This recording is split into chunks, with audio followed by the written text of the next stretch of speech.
لوگوں کی طرزوں اور لوگوں کے طریقوں کے پیچھے نہیں جانا چاہیے. اس میں جلالت ہے. کسی لحاظ سے اللہم صلی علی سیدنا اللہ اللہ اللہ اللہ اللہ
کیا کہہ رہے ہیں آپ؟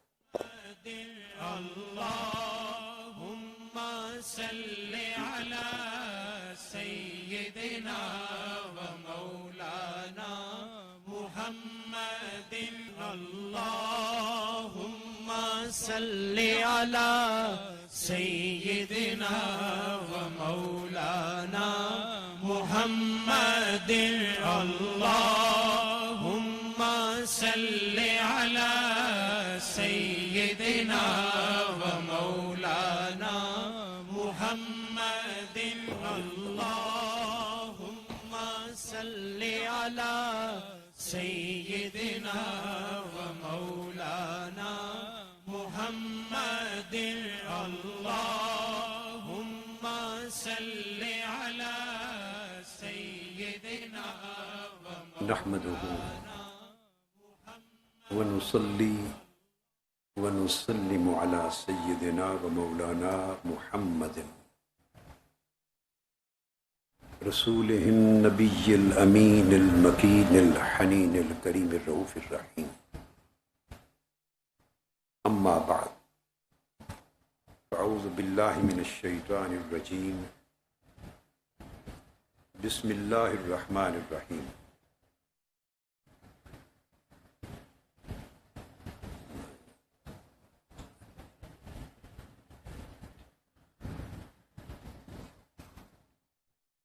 إنك لعلى خلق عظيم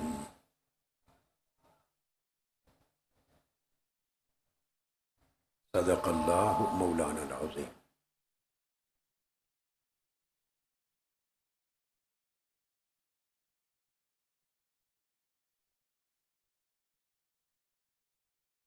معزز مشائخ علماء کرام، وہ ساؤنڈ سسٹم والا کہاں بیٹھا ہوتا ہے بیٹے؟ میرے بیٹے ادھر دیکھا کرو. کیا یہ بھی میری ڈیوٹی ہے بیٹے کہ میں بتاؤں کہ لوگ کھڑے ہو کے آواز دے رہے ہیں کہ آواز؟ اللہ تعالیٰ آپ کا بھلا کرے بیٹے. کل میں نے سمجھایا تھا کہ خود نگاہ رکھا کرو پنڈال کی طرف چاروں اطراف میں. اب آواز آ رہی ہے؟ آ رہی ہے پیچھے؟ ابھی نہیں گئی بیٹے، کر رہا ہے، ٹھیک ہو جائے گی انشاءاللہ. بسم اللہ الرحمن الرحیم. آواز آ جائے تو بتا دیجئے. ابھی نہیں آئی؟ اب آ گئی ہے؟ ٹھیک ہے. پھر دیکھیے، آپ جو ساؤنڈ کے انچارج ہیں نا، آپ کی حیثیت بھی ایک سپاہی کی طرح ہے. جیسے سپاہی ہوتا ہے، چوکیدار ہوتا ہے، کمانڈر ہوتا ہے، نگران ہوتا ہے، وہ چاروں اطراف میں نگرانی کرتا ہے. تو صرف اسٹیج کی طرف دیکھنا نہیں بیٹے، ادھر اجتماع کی طرف، معتکفین کے چاروں اطراف کی طرف ہمہ وقت دیکھتے رہیں. وہ دور ان کی آواز بھی نہیں آ سکتی نا، وہ ہاتھ اٹھا کے اشارہ کر دیں گے آواز نہیں آ رہی، تاکہ آپ کی نگرانی رہے تو پھر آسانی سے آپ فوری حل کر دیں گے.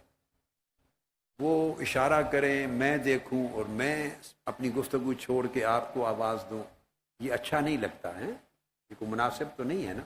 تو بیٹے اس کا خیال آپ خود کیا کریں. اللہ پاک آپ کو برکت دے، بڑی توجہ رکھا کریں ہر طرف.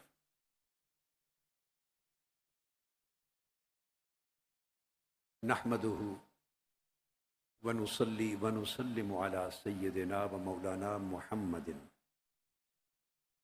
رسولہ النبی الامین المکین الحنین الکریم الرؤوف الرحیم اما بعد اعوذ باللہ من الشیطان الرجیم بسم اللہ الرحمن الرحیم وَإِنَّكَ لَعَلَى خُلُقٍ عَظِيمٍ صدق اللہ مولانا العظیم. معزز مشائخ و علماء کرام، دینی مدارس اور جامعات کے معزز اساتذہ، مساجد کے معزز و محترم خطباء، معلمین اور معلمات، طلباء اور طالبات، اور بالخصوص ہزار کی تعداد میں جامع المنہاج میں بیٹھے ہوئے معتکفین اور معتکفات، اور ملینز کی تعداد میں دنیا بھر میں ٹی وی ٹرانسمیشنز کی صورت میں ہمارے اجتماع کے جتنے شرکاء ہیں وہ سامعین بھی ہیں، سامعات بھی ہیں، سب کو السلام علیکم ورحمۃ اللہ وبرکاتہ۔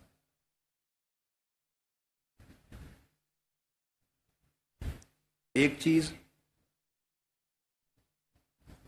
تحدیث نعمت کے لیے اور کچھ لوگوں کو مبارکباد دینے کے لیے کہنا چاہتا ہوں کہ آپ تو یہاں بیٹھے اس پروگرام کو اور اس خطاب کو سننے کے لیے دنیا کے 20 ممالک میں عدد تو صحیح طور پہ نہیں بتا سکتا، احتیاطاً میں نے 20 ممالک کا ذکر کر دیا۔ اللہ بہتر جانے ایسا اہتمام 50 ممالک میں ہوگا، 60 ممالک میں ہوگا، کم و بیش، اور پھر ان ممالک کے اندر کئی مراکز ہیں، وہاں بھی کثیر تعداد میں معتکف ہوتے ہیں، اور ٹی وی سکرینز کے ذریعے وہ بھی آپ کی 10 راتوں کی نشستوں میں شریک ہیں، وہ بھی ہمارے مخاطب ہیں۔ اور اسی طرح مجھے سردار شاکر مزاری صاحب جو نائب ناظم اعلیٰ ہیں ہمارے اس زون کے،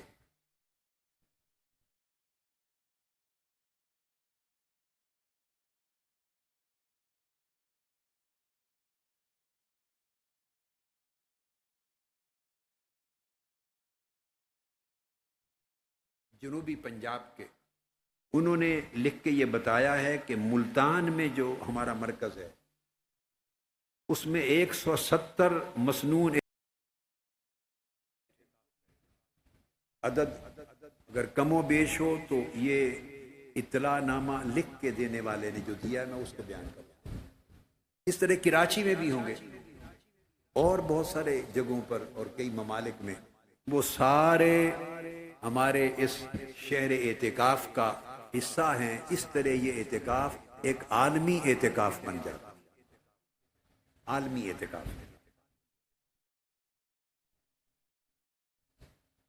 الحمدللہ تعالی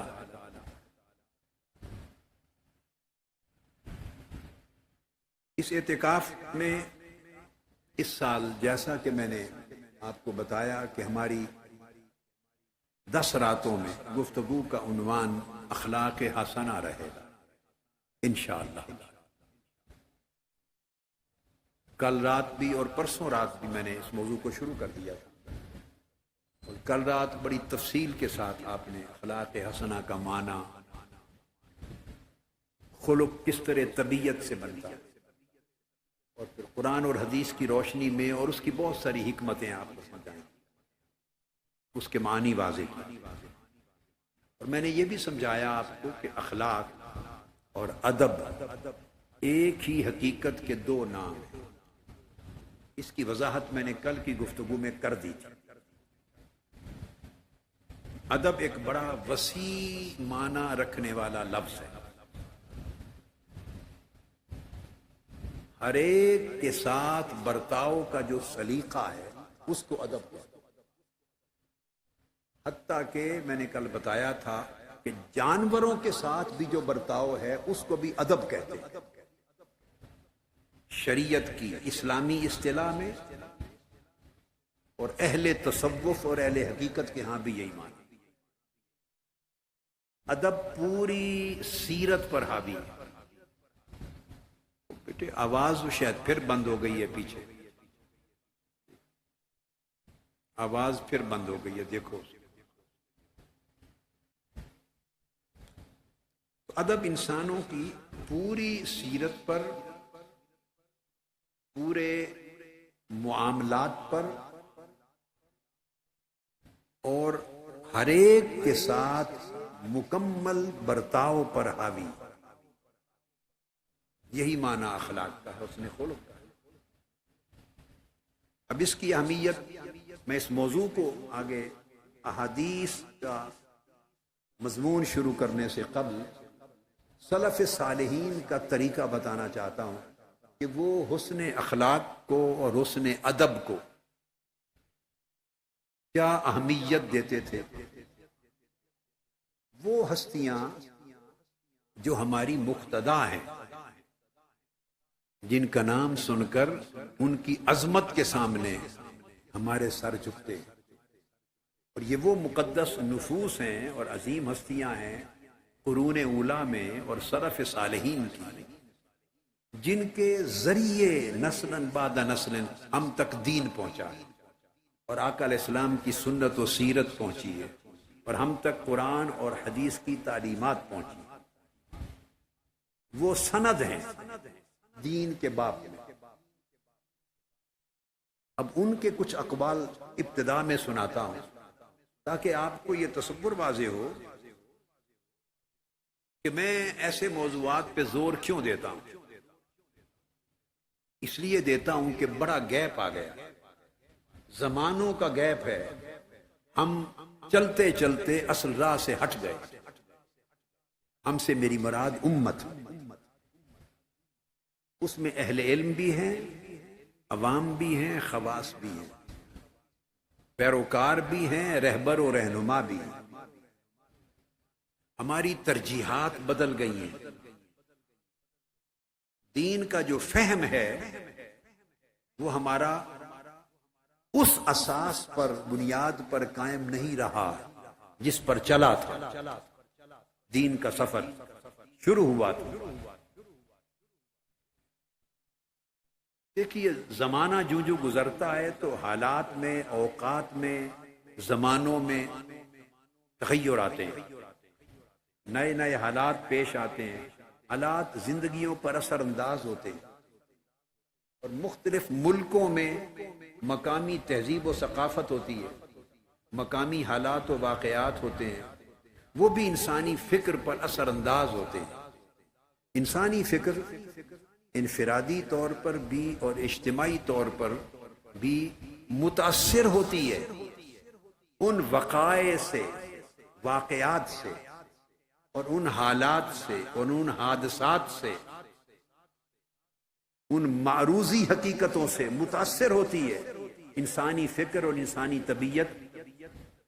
جن حالات سے وہ معاشرہ، وہ لوگ گزر رہے ہوتے ہیں، پھر جو حالات اثر انداز ہوتے ہیں ہمارے اوپر، اس زمانے میں انسان وہی بولی بولتا ہے، لوکل سچویشنز کو ایڈجسٹ کرتا ہے۔ میں ایک فینومینن آپ کو سمجھا رہا ہوں کس طرح تبدیلی آتی ہے۔ یہ 15 سالوں کی بات نہیں ہے، 15 صدیوں کی بات ہے۔ تجدید کیوں آقا علیہ السلام نے فرمایا کہ ہر 100 سال کے بعد میرے دین کی تجدید ہوگی؟ اگر یہ ایسے تغیرات نہ آئیں تو دین اسلام تو زندہ ہے قیامت تک، اس کی تجدید کی ضرورت کیوں پیش آتی؟ آقا علیہ السلام نے فرمایا ان اللہ لیبعث علی رأس کل 100 سنۃ من یجدد لها دینہ۔ اللہ پاک نے فرمایا ہر صدی کے شروع میں میرے دین کی تجدید ہوگی، اور اس تجدید کا اثر اس پورے 100 سال تک پر حاوی ہوگا۔ اگلی صدی آئے گی، اس کے شروع میں یہ کام پھر اللہ کسی اور کو سونپ دے گا، پھر تجدید ہوگی میرے دین کی۔ انبیاء کی بعثت، انبیاء کا آنا بند کر دیا گیا آقا علیہ السلام کی بعثت کے بعد۔ اب آقا علیہ السلام کی امت کے اندر نبوت کے بدل کے طور پہ تجدید کے پروسیس کا اجرا کر دیا۔ یہ تجدید کیوں ہوتی ہے؟ اس لیے کہ حالات کے ساتھ تبدیلیاں آ جاتی ہیں، افکار میں، اعمال میں، احوال میں، سوچوں میں، سوچ کے پیمانوں میں، فتووں میں۔ اسی سے واعظ بنتے ہیں، حالات سے متاثر ہو کر، حالات سے متاثر ہو کر تقریریں ہوتی ہیں، انہی سے متاثر ہو کر تحریریں ہوتی ہیں، کتابیں لکھی جاتی ہیں، ایک معاشرہ چل رہا ہوتا ہے، اور آپ اس معاشرے کے ساتھ ساتھ اس کو ایڈریس کر کے آگے بڑھ رہے ہوتے ہیں۔ علم بھی ان مراحل سے گزر رہا ہوتا ہے، وعظ اور تقریر بھی انہی مراحل سے گزر رہی ہوتی ہے، فکر اور تحقیق بھی انہی مراحل سے گزر رہی ہوتی ہے۔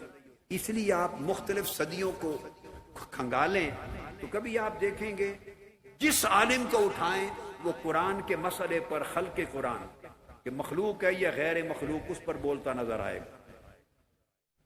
کیوں؟ اس دور کا فتنہ یہ تھا. ہر ایک کی ضرورت تھی کہ اس کو ایڈریس کریں. کسی صدی میں چلے جائیں تو ایمان کی ماہیت پر گفتگو آپ کو ہر ایک سمت نظر آئے گی. کسی صدی میں چلے جائیں تو اور موضوعات ملیں گے، پھر اگلی صدیوں میں اور موضوعات ملیں گے. یہ جو موضوعات کا غلبہ آتا ہے علم پر، تحقیق پر، بیان پر، کلام پر، کتب میں، تصانیف میں، یہ ماحول کا اثر ہوتا ہے. اس وقت کے تقاضے ہوتے ہیں، اس وقت کے تغیرات ہوتے ہیں. جو دینی فکر کو بدل رہا ہوتا ہے وہ زمانہ تغیر آ رہا ہوتا ہے، اور دین کی حفاظت کرنے والے ان تغیرات کی آندھیوں میں کھڑے ہو کر دین کے اصل چہرے کو بچا رہے ہوتے ہیں، اس کا دفاع کر رہے ہوتے ہیں تاکہ گرد نہ پڑے، غبار نہ پڑے، اصل چہرہ اس کی خوبصورتی اوجل نہ ہو جائے، اور ان تغیرات کی زد میں آ کر اصل سوچ اور قدریں نہ بدل جائیں. اس طرح دین کی حفاظت ہو رہی ہے. زمانے گزر گئے، ان چیزوں پر توجہ نہیں رہی، نئے نئے موضوعات آ جاتے ہیں. آپ دیکھیں نا کسی ملک میں سیاسی آندھی چل پڑے، سیاسی حالات کی، سیاسی معاملات کی، تو وہ ساری جو سیاسی حالات کی آندھی روحانی ذوق کو متاثر کر دیتی ہے. روحانی ذوق اور روحانی یکسوئی وہ نہیں رہتی جو اس سے قبل ہوتی. کبھی معاشی اقتصادی حالات اور اس کی پریشانیاں آ جاتی ہیں تو دوسرا علمی فکری ذوق نہیں رہتا. الغرض حالات ہمیشہ انسان کے ذہنوں کو، انسان کے ذہن کو، اس کی سوچ کو، اور پھر اس کے عمل کو، خطاب کو، تبلیغ کو، تقریر کو، تحریر کو، ہر چیز پہ اثر انداز ہوتا ہے. اور زمانہ اگر ساتھ ہی ساتھ اس کا ادراک کر کے دفاع نہ کیا جائے، نکھارا نہ جائے، اور بنیادی اساسی چیزوں پر زور دے دے کر پھر اجاگر نہ کیا جائے، اور زمانہ گزر جائے تو گرد پڑتے پڑتے بالکل چہرہ بدل جاتا. آپ خود سفر کر کے آئیں، گرد و غبار ہو تو صابن کے ساتھ دھوتے ہیں نا، پانی سے صابن لگاتے ہیں تو چہرہ آپ کا اجلا تر و تازہ ہو جاتا ہے. تو دین کا بھی ایک چہرہ ہے. اور معاشرے کے حالات اس کے چہرے پر اپنی طرح طرح کے افکار، نظریات، خیالات اور تغیرات کی گرد ڈالتے ہیں.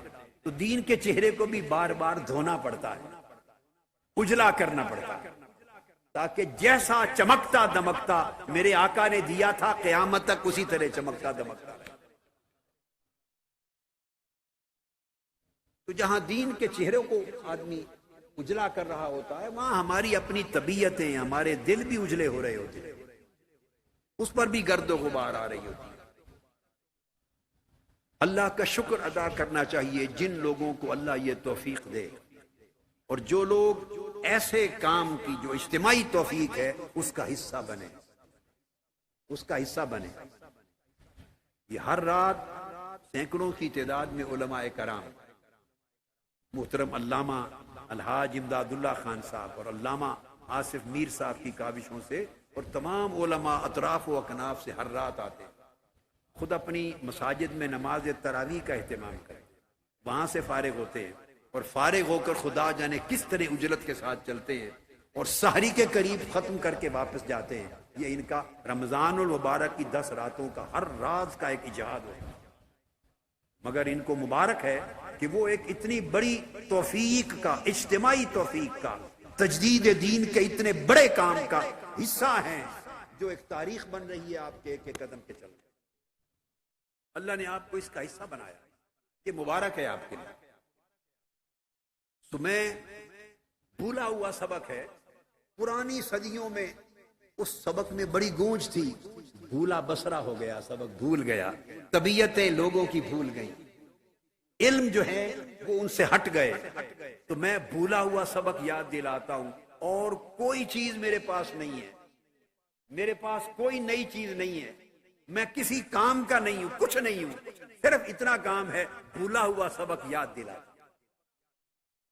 زمانے گزر گئے ہیں، بہت بڑے بڑے سبق تھے، بھول گئے، بس میں ان اسباق کو یاد دلاتا۔ اور ایک کام اور کرتا ہوں، نئے زمانے میں چلتا ہوں مگر ساتھ آپ کو پرانے زمانوں میں لے جاتا ہوں۔ نئے زمانوں کے اندر آپ کو بھی چلاتا ہوں، خود بھی چلتا ہوں۔ نئے زمانے میں چلتے چلتے پرانے زمانوں کو ساتھ رکھتا ہوں، کیونکہ نور پرانے زمانوں میں تھا، نور وہاں سے لیتے ہیں، سفر اگلے زمانوں میں کرتے ہیں، روشنی وہاں سے ملتی ہے۔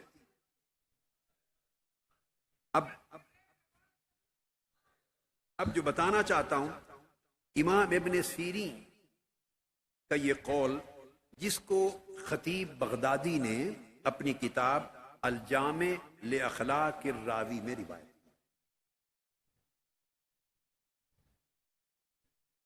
سامع اور راوی محدثین کے آداب کے اوپر کتاب ہے الجامع، تو امام ابن سیرین میں ان کا قول خطیب بغدادی نے نقل کیا، اور امام ابن سیرین محمد بن سیرین خود جلیل القدر تابعین میں سے ہیں۔ یہ بات بڑی اہم ہے، خود جلیل القدر تابعین میں سے ہیں، اور جلیل القدر تابعی امام ابن سیرین وہ فرماتے ہیں کہ جو سلف صالحین تھے، فرماتے ہیں جو ہم سے اگلے اچھے لوگ تھے۔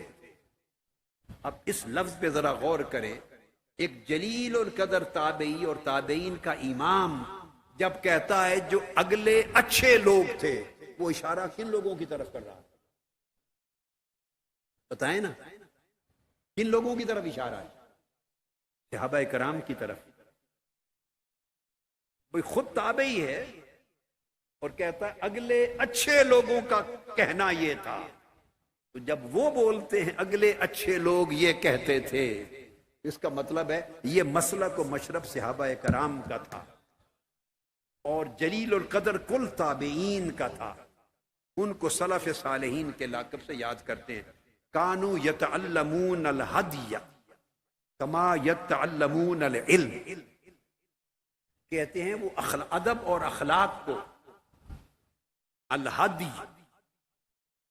یہ لفظ اور الادب اور الخلق تینوں الفاظ ایک ہی معنی اور ایک ہی حقیقت کے آئینہ دار۔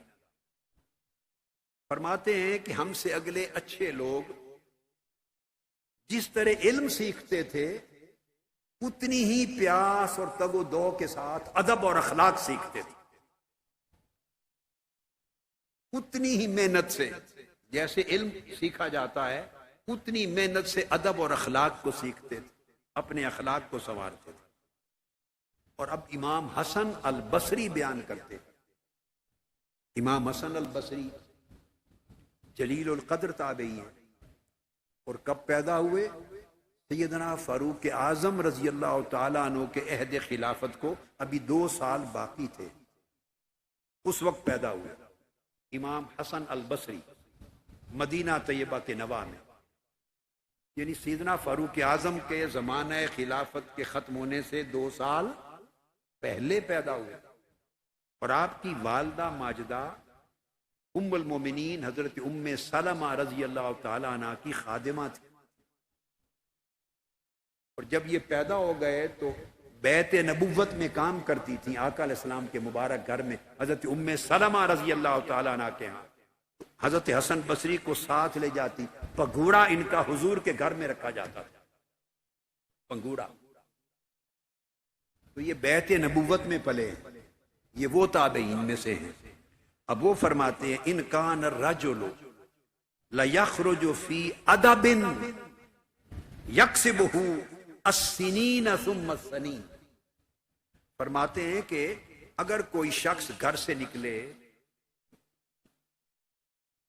اور صرف ادب اور اخلاق سیکھنے کے لیے نکلے، علم کی بات نہیں کی، تفسیر کا علم، حدیث کا علم، فقہ کا علم نہیں، فرمایا صرف حسن ادب، حسن سیرت، حسن اخلاق، حسن برتاؤ، لوگوں کے ساتھ برتاؤ کا ادب سیکھنے اور اخلاق سیکھنے کے لیے نکلے، تو تو فرمایا اگر سال ہا سال بھی اس کی زندگی کے بیت جائیں فقط ادب اور اخلاق سیکھنے میں تو یہ ابھی کم ہے. بتانا چاہتے ہیں کہ اگر لوگوں پوری زندگی بھی اگر ادب اور اخلاق سیکھنے میں گزر جائے تو سمجھو ابھی یہ خسارے کا سودا نہیں.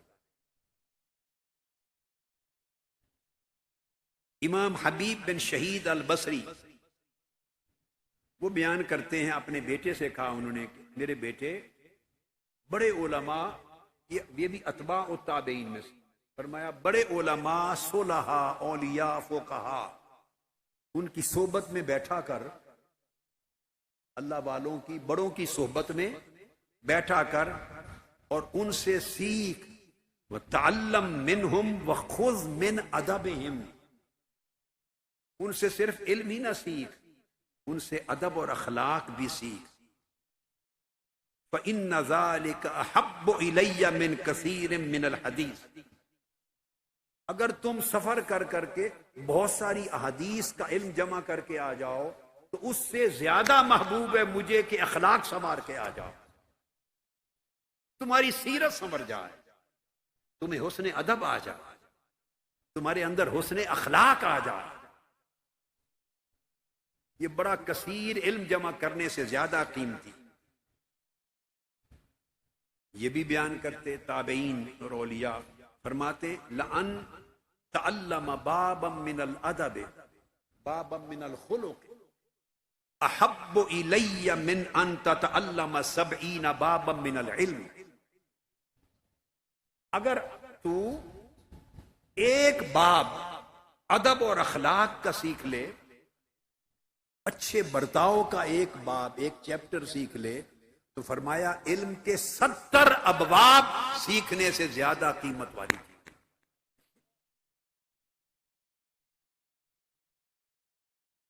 پھر امام مخلد بن حسین انہوں نے فرمایا حضرت عبداللہ بن مبارک سے کہا نحن الى کثیر من الادب احوج منا الى کثیر من الحدیث. وہ دور حدیث کے علم کا تھا. فرمایا کہ ہمیں کثرت کے ساتھ حدیث کا علم, عام علم نہیں ہے, حدیث نبوی کا علم, فرمایا علم جمع کرنے سے زیادہ ہم محتاج ہیں ادب اور اخلاق سیکھنے کے. اگر ادب آ جائے تو علم کہاں رکھنا ہے کہاں نہیں رکھنا, علم کو کیسے استعمال کرنا ہے وہ پھر اس کی ہمیں سمجھ آ جائے گی. یاد رکھ لیں علم ہے جاننا, علم ہے اور علم کا استعمال یہ ادب اور اخلاق. اگر آپ کے پاس ہتھیار کسی نے دے دیا, بندوق دے دی, کسی نے آپ کے ہاتھ میں بندوق تھما دی, یا آپ کے پاس سمجھو اس کی مثال یہ ہے کہ علم آ گیا, علم آ گیا, اب آپ کو بندوق چلانا ہی نہیں آتی تو آپ چومتے پھریں اس کو چاٹتے پھریں, کیا کریں گے؟ یعنی آپ کو چلانا ہی نہیں آتی تو اس کا کوئی فائدہ ہوا؟ بولیے. استعمال علم کو اخلاق اور ادب کہتے ہیں کہ جو علم حاصل ہوا قرآن سے اس کو استعمال کیسے کرنا ہے, جو علم حاصل ہوا حدیث نبوی سے اس کو زندگی میں بولیے استعمال کیسے کرنا ہے. اس علم کے استعمال کرنے کا سلیقہ آ جائے تو اس کو ادب اور اخلاق کہتے ہیں. امام شافعی رضی اللہ تعالیٰ عنہ نے فرمایا, کسی طالب علم نے پوچھا امام شافعی سے کہ آپ فرمائیے کیف شہوتک للادب, جب میں ادب کا لفظ پڑھتا ہوں تو ذہن میں رکھ لیں ادب سے مراد خلق اور حسن سیرت, ادب سیرت ہے, ادب اخلاق ہے, ادب زندگی ہے, یہ ادب کا معنی. پوچھا امام شافعی سے کہ آپ حسن خلق اور حسن ادب سیکھنے کی آرزو اور خواہش کتنی رکھتے ہیں, کتنی رکھتے ہیں؟ آپ نے فرمایا اس امر سے اندازہ کر لو کہ اگر میں ایک حرف ادب اور اخلاق کا سنتا ہوں, ایک حرف, تو میں تڑپ اٹھتا ہوں, میری آرزو ہوتی ہے کاش سر سے پاؤں تک میرے جسم کے ہر عضو کو کان مل جائیں اور جسم کا ہر عضو ادب اور اخلاق کا سبق سنے.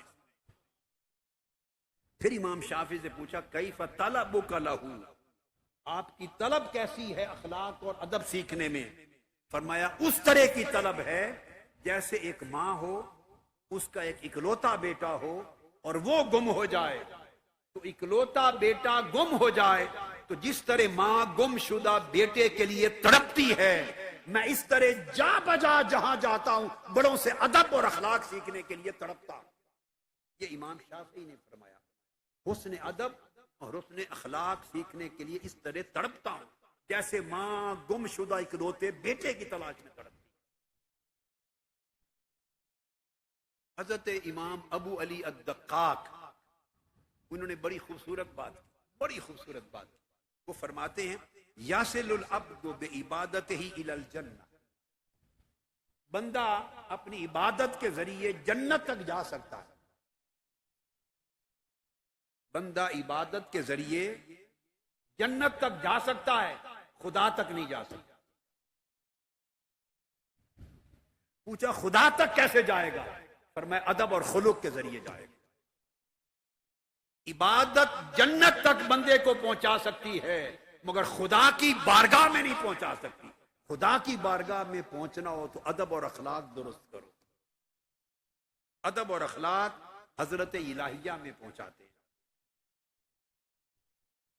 پھر امام شافعی فرماتے ہیں، خود امام شافعی فرماتے ہیں فقال علی الامام مالک، امام شافعی امام مالک کے شاگرد ہیں، فرماتے ہیں مجھے میرے استاد امام مالک نے فرمایا یا محمد، امام شافعی کا نام ہے محمد بن ادریس، فرمایا محمد اجعل علمک ملحا وادبک دقیقا، علم اور ادب، علم اور اخلاق، علم اور ادب، علم اور اخلاق، فرمایا امام مالک نے اے شافعی ان کا جوڑ اس طرح آپس میں کر کہ علم نمک کے برابر ہو اور ادب اور اخلاق آٹے کے برابر ہو، تب کام دیتا ہے علم۔ آٹے کے برابر ادب اور اخلاق ہو اور اس میں علم نمک جتنا ڈالا جائے تو علم نافع ہو جاتا ہے، فائدہ دیتا ہے۔ اور ہم نے تو ادب اور اخلاق کو جگہ ہی نہیں دی ہے زندگی میں۔ اب تو اس دور میں علم کو بھی جگہ نہیں ملی، علم کی بھی جگہ نہیں رہی، ادب اور اخلاق کی بات تو پھر اس کے بعد ہے۔ مگر ایک بات ضرور ہے، علم کتاب کے بغیر نہیں آتا، علم کتاب کے بغیر نہیں آتا۔ ادب اور اخلاق، اخلاق اور ادب والوں کو صرف دیکھنے سے بھی آ جاتا ہے، یہ بڑا سستا ہے۔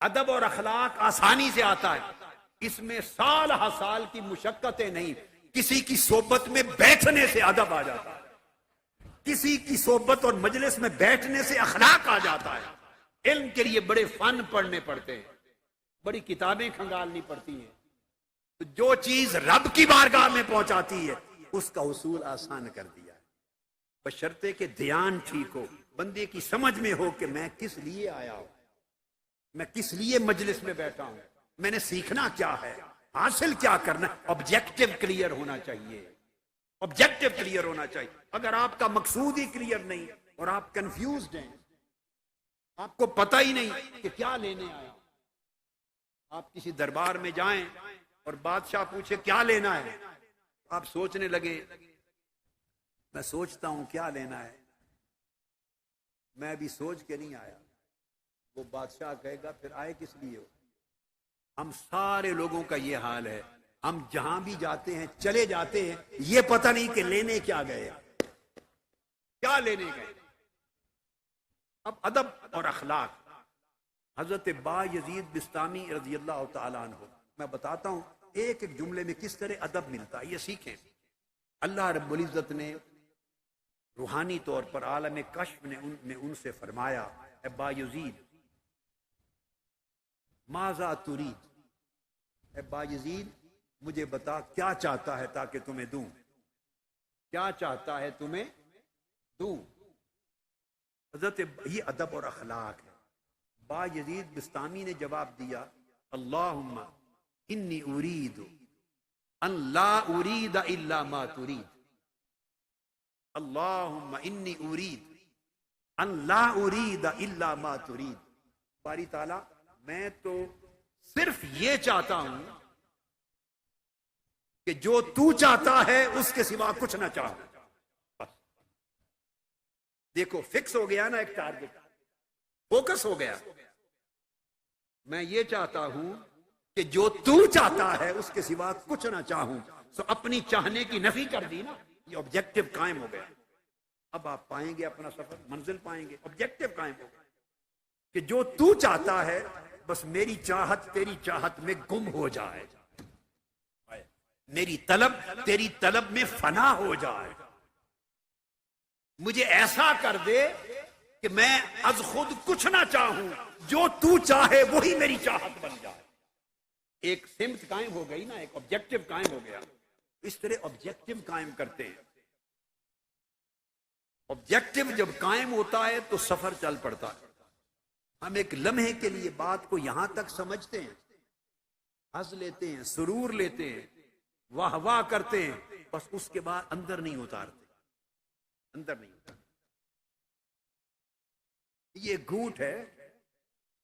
اگر ایسے دیکھتے رہیں گے، واہ واہ کرتے رہیں گے، یہ بھی ایک بات ہے. پیاس تو اسی طرح رہے گی، اور اگر اس کو اس طرح پی لے، بسم اللہ، کیا ہوگا؟ پیاس بجھ جائے گی، من کو ٹھنڈک مل جائے گی. اس لیے صرف واہ واہ تک نہ رکھیں، اس کے گھونٹ کو، ادب اور اخلاق کے گھونٹ کو پی لے، من میں اتار لے. یہ نفع دے گا، سیراب کرے گا آپ کو. پھر حضرت عبد الرحمن بن قاسم، یہ بھی امام مالک کے شاگرد اور امام شافعی کے استاد بھائی ہیں. وہ فرماتے ہیں صحبت مالکا 20 سنہ وکان منہا 18 سنۃ فی تعلیم الادب. فرماتے ہیں میں 20 سال امام مالک کی خدمت میں رہ کے پڑھا.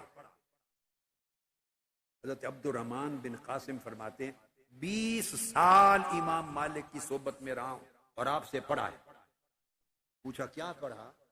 کہتے ہیں کہ 20 سالوں میں 18 سنۃ فی تعلیم الادب، 20 سالوں میں 18 سال صرف ادب اور اخلاق پڑھا. 18 سال صرف ادب اور اخلاق پڑھا. وَسَنَتَانِ فِي تَعْلِيمِ الْعِلْمِ، اور آخری 2 سال علم کے حاصل کرنے میں صرف کیے. اب پچھتاوا لگتا ہے اس عمر میں، اور وہ یہ فَلَيْتَنِي جَعَلْتُ الْعِشْرِينَ كُلَّهَا أَدَبًا. اب پچھتاوا لگتا ہے کاش وہ آخری 2 سال بھی ادب اور اخلاق سیکھنے پہ لگائے ہوتے. ایک بات یاد رکھ لیں، ادب اور اخلاق اگر آ جائے تو علم کا چشمہ کھل جاتا ہے. علم کا چشمہ کھل جاتا ہے. اور اگر ادب اور اخلاق کا دروازہ بند ہو تو علم جتنا پڑھ لیں اسے ادب کا دروازہ نہیں کھلتا، اخلاق کا دروازہ نہیں کھلتا. حضرت ذوالنون مصری رضی اللہ تعالیٰ عنہ فرماتے ہیں من ترخص الادب راجع من حیث جاء. فرمایا جس شخص نے ادب کو نظر انداز کر دیا، ادب میں رخصت اختیار کر لی، ادب اور اخلاق میں رخصت اختیار کی، نظر انداز کر دیا، فرمایا اسے دھکے دے کے پلٹا دیا جاتا ہے، کہا جاتا ہے جاؤ جہاں سے آئے تھے وہیں چلے جاؤ. لہذا ادب اور اخلاق یہ دین کی روح ہے. یہ میری ایک کتاب چھپ رہی ہے عربی میں، کوئی 5 کتابیں چھپ رہی ہیں تصوف میں عربی میں. میں نے پچھلے 5-7 سالوں میں لکھتا رہا ہوں 5 کتابیں عربی میں تصوف. ان میں ایک کتاب ہے الرقائق والحقائق. کیا نام ہے؟ الرقائق والحقائق. یہ اس کا مقدمہ لکھا ہے. اس کے اندر میں نے کچھ اقوال جمع کیے ہیں جو آپ اپنی کتاب کے مقدمہ میں. اب آ جائیے اس امر کی طرف جو ہم نے کہا کہ حسن اخلاق اور حسن ادب ہے کیا، اولیاء سے، عارفین سے جب پوچھا جاتا کہ حسن خلق کی تعریف کریں تو آپ یہ بات ذہن میں رکھ لیں، کوئی کتاب اٹھائیں گے کبھی الخلق لکھا ہوگا، کبھی الادب لکھا ہوگا، معنی ایک، مضمون نیچے ایک ہی ہوگا،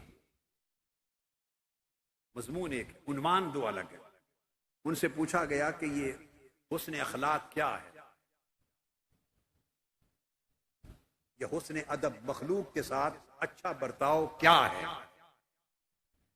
تو اولیاء نے جو تعریفیں دی، چند ایک میں آپ کو وہ سمجھاتا ہوں۔ ایک انہوں نے فرمایا حسن اخلاق یہ ہے کہ مخلوق کی جفا کو، اپنے دوستوں، اپنے کولیگ، دوسرے ساتھیوں کی جفا کو، رشتہ دار، جو بھی سوسائٹی میں جن کے ساتھ آپ کا پالا پڑتا ہے، ان کی جفا کو بغیر ماتھے پہ شکن لائے قبول کر لینا حسن خلق۔ واہ، فرمایا قبول و جفا الخلق بلا خلق، مخلوق کی جفا کو قبول کرنا ایسا کہ دل میں کوئی خلق اور اضطراب نہ ہو۔ ہمارا جھگڑا ہی کیا رہتا ہے پوری زندگی کہ اس نے میرے ساتھ ایسا کیا، بس یہاں سے سٹوری شروع ہوتی ہے، اس نے مجھے یہ کہا۔ اب حسن اخلاق کا مضمون بھی یہیں سے شروع ہوتا ہے، اس نے یہ کہا تجھے، اس نے تجھے برا کہا، اس نے تیرے ساتھ برا کیا، بات مشترک ہو گئی نا۔ ہمارا پرابلم یہ ہے کہ اس نے میرے ساتھ یہ کیا، اور حسن اخلاق کی، خلق کی تعریف بھی یہی سے شروع ہوتی ہے کہ آپ کے اس دوست نے، اس کولیگ نے یہ کہا، اس نے زیادتی کی، اس نے یہ کیا۔ اب اس کے بعد آگے رستے جدا ہو جاتے ہیں۔ ہم کہتے ہیں ایسے کی تیسی، اس نے یہ کہا، میں اب اس کو کیسے برداشت کروں، میں اس کو سبق سکھاؤں گا۔ اب اس کے درجے ہیں رد عمل کے، بہت نرمی بھی کریں تو دل میں اس کے لیے کینہ آ جاتا ہے، زبان سے کچھ نہ کہیں، گالی کا جواب گالی سے نہ دیں، برائی کا جواب برائی سے نہ دیں، انتقام نہ لیں، اس کے ساتھ جھگڑا نہ کریں، بہت بھلائی بھی کریں، تب بھی زبان چپ رہ جائے گی تو دل میں کینہ آ جائے گا، دل اس کے لیے ہمیشہ بوجھل رہے گا، دل اس کے لیے کھلا نہیں رہے گا، وہ جو اس نے زیادتی کی۔ اب خلق کی تعریف یہ ہے کہ دوسرے کی زیادتی ایسے برداشت ہو، اور ایسے برداشت بھی نہیں، قبول ہو، ایسے قبول ہو کہ دل میں کھٹک بھی نہ لگے، دل کو بوجھ بھی نہ لگے، دل پر ملال بھی نہ آئے، تو بغیر ملال کے دوسرے کی زیادتی اگر قبول کر لے طبیعت، تو مبارک ہو آپ کو، حسن خلق نصیب ہو۔ زندگی کے سارے جھگڑے ختم ہو گئے۔ اولیاء کرام نے یہ بھی فرمایا، یعنی جفائے خلق سے، یاد رکھ لیں، جفائے خلق سے آپ کا نفس متاثر نہ ہو، یہ حسن خلق۔ لوگ آپ کو گالی دیں دیں، کسی نے زیادتی کر دی، کسی نے برائی کر دی، کسی نے آپ کی حق تلفی کر دی، ذاتی سطح پر آپ کی بے عزتی کر دی، اس کو جفا کہتے ہیں۔ جفا کے لفظ میں ساری چیزیں آ جاتی ہیں۔ تو فرمایا کہ لوگ، مخلوق کی جفا سے آپ کا من، آپ کا نفس، آپ کا قلب اگر متاثر نہ ہو، وہ اپنے حال پہ اسی طرح سخی رہے، مطمئن رہے، اس کو حسن خلق کہتے ہیں۔ بتائیے مشکل کام ہے؟ بتائیں نا۔ ولی بننے کا راستہ بتا رہا ہوں، اسی سے ولایت مل جاتی۔ آگے میں حدیثیں بتاؤں گا، میں جو بتا رہا ہوں بات، اسی سے ولایت مل جاتی ہے۔ احادیث نبوی میں آقا علیہ السلام نے فرمایا۔ چلو کچھ دیر اور سمجھا لیتا ہوں، پھر پوچھوں گا۔ پھر فرمایا کہ خلق کیا ہے؟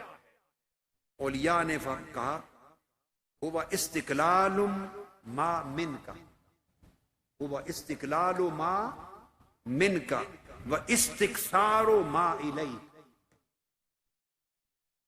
جو کچھ دوسرے کے ساتھ تو بھلائی کرے، دوسرے کے ساتھ جتنی بھلائی کرے اپنی بھلائی، وہ تجھے قلیل نظر آئے، تھوڑی نظر آئے کہ میں زیادہ بھلائی نہیں کر سکا، جو اس کا حق تھا میں ادا نہیں کر سکا۔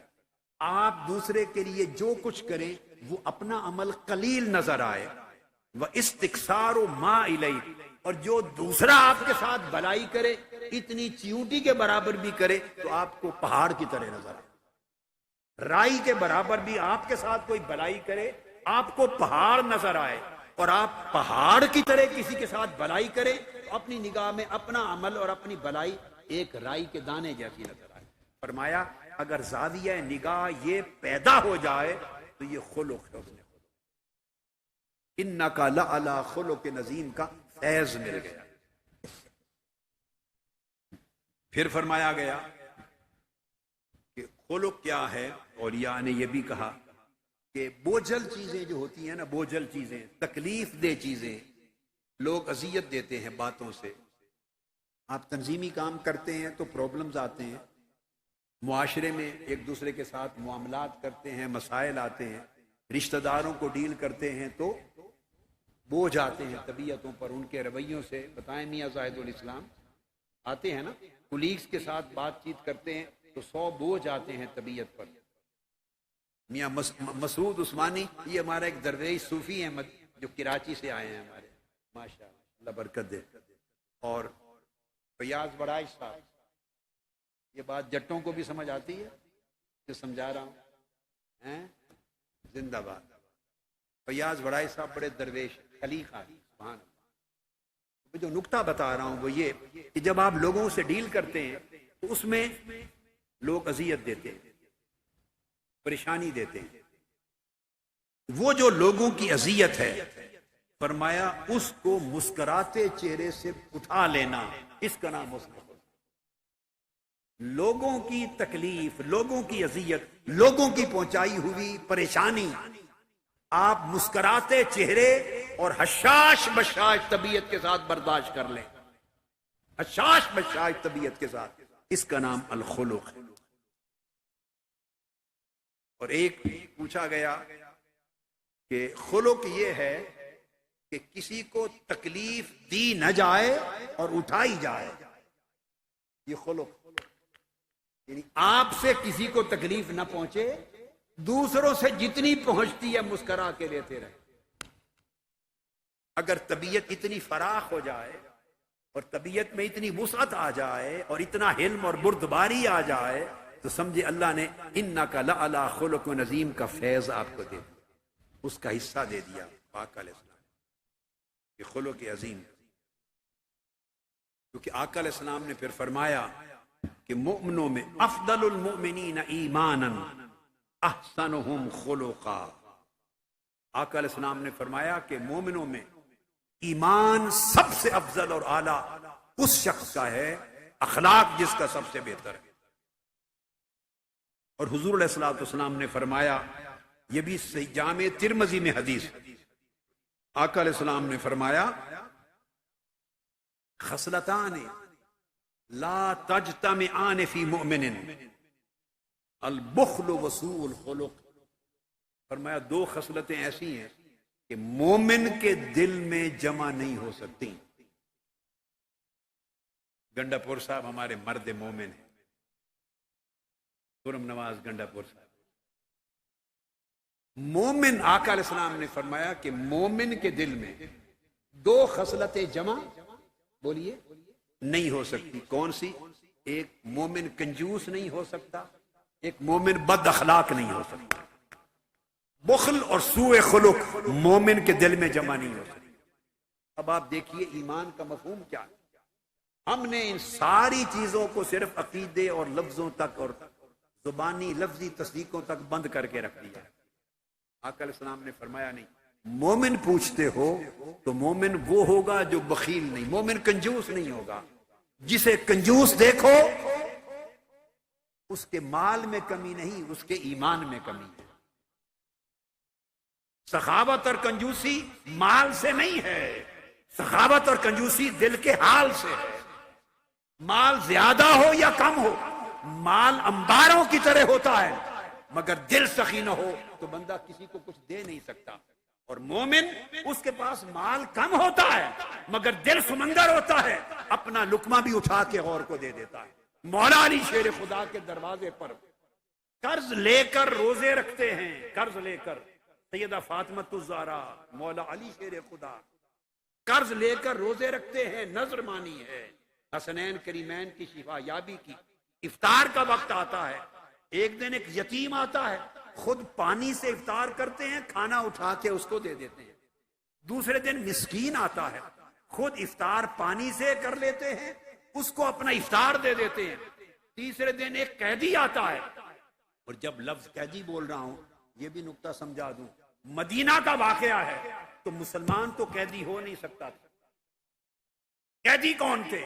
وہ جو غزوہ بدر میں قیدی ہو کے آئے تھے۔ جو قیدی تھے وہ کافر مشرک تھے۔ یتیمم مسکینم و یتیمم و اسیرا، مسکین تو مومن ہو سکتا ہے اور یتیم بھی مسلمان ہو سکتا ہے، مگر تیسرے دن جو اسیر آیا قیدی وہ مسلمان نہیں ہو سکتا۔ کوئی مسلمان قیدی نہیں تھا، یہ میں آپ کو بڑے وثوق کے ساتھ کہہ رہا ہوں، کوئی مسلمان قیدی نہیں تھا۔ تو جب تیسرے دن قرآن کہتا ہے قیدی آیا، وہ قیدی کون تھا؟ وہ غزوہ بدر کے جو قیدی آئے تھے۔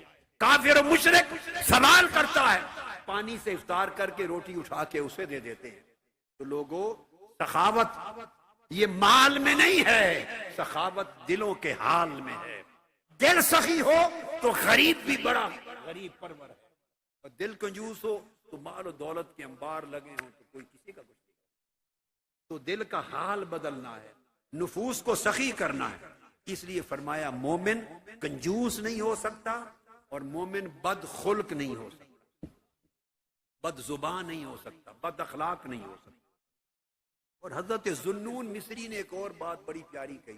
حضرت ذوالنون مصری کا نام تو سنتے ہیں نا؟ انہوں نے کہا اکثر الناس ہمن اسوأہم خلقا، جن لوگوں کو اپنی فکر بہت پڑی رہتی ہے نا، ہر وقت 24 گھنٹے اپنے مسائل کے گرداب میں جو لوگ پھنسے ہوئے ہوں، میرا یہ ہو گیا، میرا یہ نہیں ہوا، میرا یہ مسئلہ، میری یہ پریشانی، میرے گھر کا یہ مسئلہ، میرے بچوں کا یہ مسئلہ، میری صحت خراب ہے، میری بیوی بیمار، میرے کاروبار میں جس کو 24 گھنٹے حضرت ذوالنون مصری فرماتے ہیں، جس کو اپنے غم زیادہ ہوں وہ شخص کبھی اچھے اخلاق والا نہیں ہوگا۔ جو 24 گھنٹے اپنے غموں میں اور اپنے فکروں میں پڑا رہے وہ دوسرے کا فکر نہیں کر سکتا۔ تو اولیاء سے پوچھا کہ دوسرے کا فکر کون کرے گا؟ فرمایا جو اپنی ذات کی نفع نقصان سے بے فکر ہو جائے۔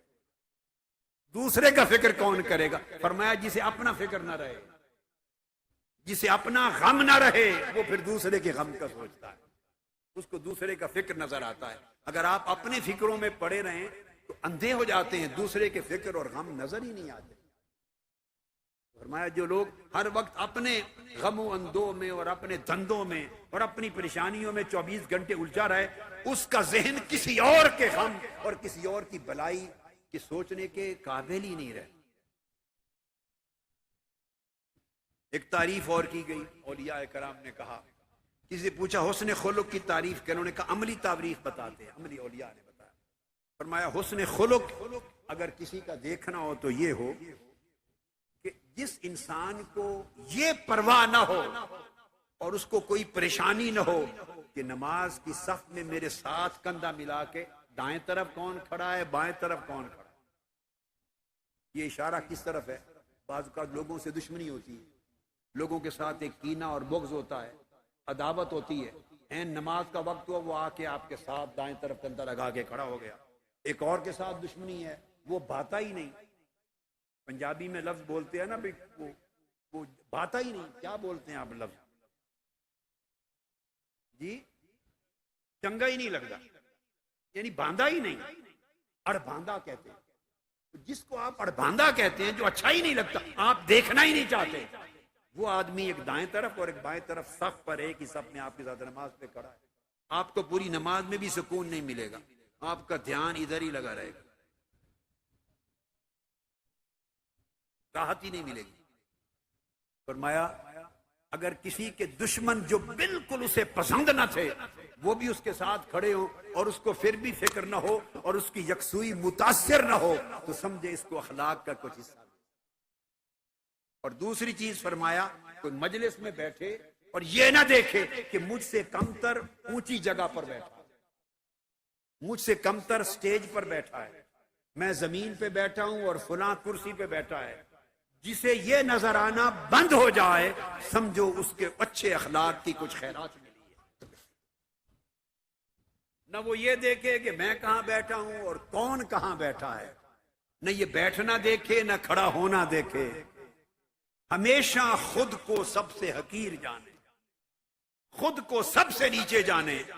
فرمایا کہ اگر یہ کیفیت ہو تو سمجھیں اس کو اچھے اخلاق کی کچھ خیرات ملی۔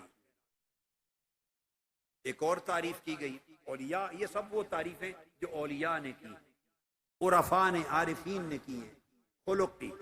فرمایا کہ برا خلق، کسی نے پوچھا کہ برے اخلاق کیا ہے، سوء خلق کیا ہے، انہوں نے کہا وقوع البصر علی سوء خلق الغیر، دوسرے کی بد اخلاقی اگر آپ کو نظر آئے تو سمجھیں آپ بد اخلاق۔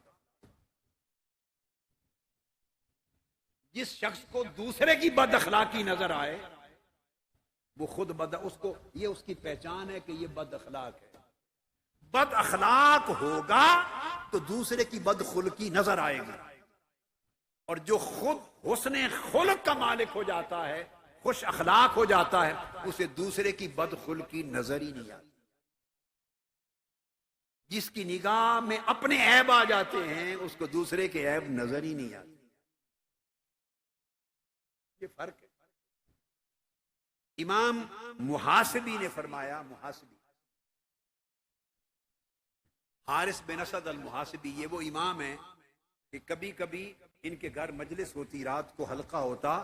ایک دن امام احمد بن حنبل نے کہا، ان کے ایک طالب علم سے، مرید سے، شاگرد سے کہا کہ چپکے سے انہیں بتائے بغیر مجھے ان کے ایک کمرے میں لائٹ بند کر کے بٹھا دو، میں ان کی باتیں سننا چاہتا ہوں۔ تو امام احمد بن حنبل ان کی باتیں سننے گئے، اور اس رات جب ان کی گفتگو سنی، گفتگو انہی موضوعات پہ ہوتی، امام احمد بن حنبل بے ہوش ہو گئے۔ یہ وہ لوگ ہیں جن کی باتیں سنا رہا ہوں۔ تو امام محاسبی فرماتے ہیں کہ 3 چیزیں ہوتی تھیں اب زمانے سے چلی گئی۔ یہ اس زمانے کی بات ہے۔ 3 چیزیں بڑی عظیم اور بڑی پیاری ہوتی تھیں، اب معدوم ہو گئی، اب زمانے سے چلی گئی۔ شاگردوں نے پوچھا وہ کیا؟ فرمایا انہی 3 چیزوں کو جمع کرنے سے حسن خلق بنتا، وہ چلی گئی۔ فرمایا وہ کیا؟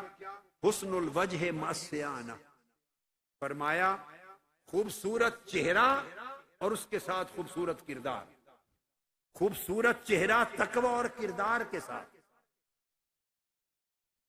حسن الخلق مع الدیانہ، اور خوبصورت اخلاق دین کی پختگی کے ساتھ، اور حسن الاخاء مع الامانہ، اور لوگوں کے ساتھ خوبصورت بھائی چارہ اور بددیانتی سے پاک۔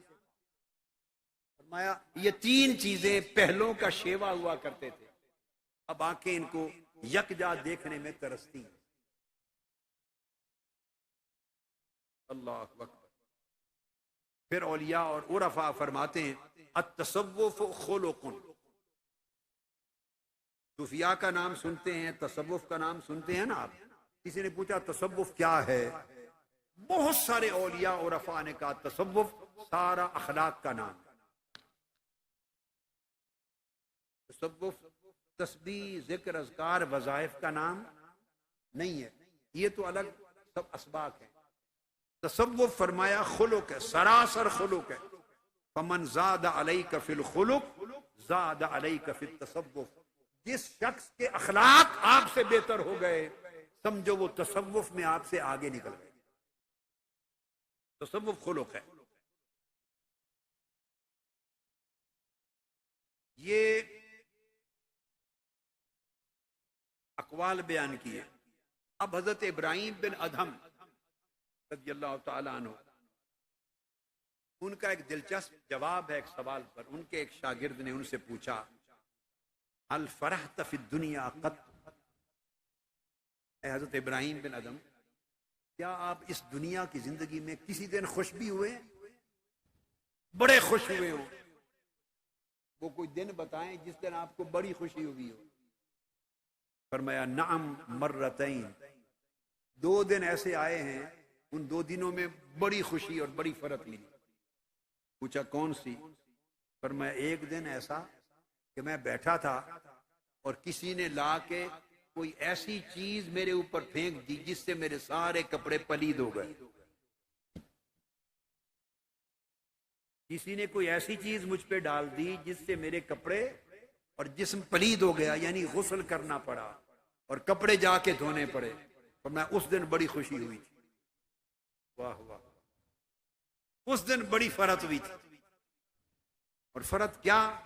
فرحت یہ ہوئی تھی کہ اس دن میں نے نفس سے پوچھا کہ اے نفس، آج تجھے تیرا حق ملا ہے،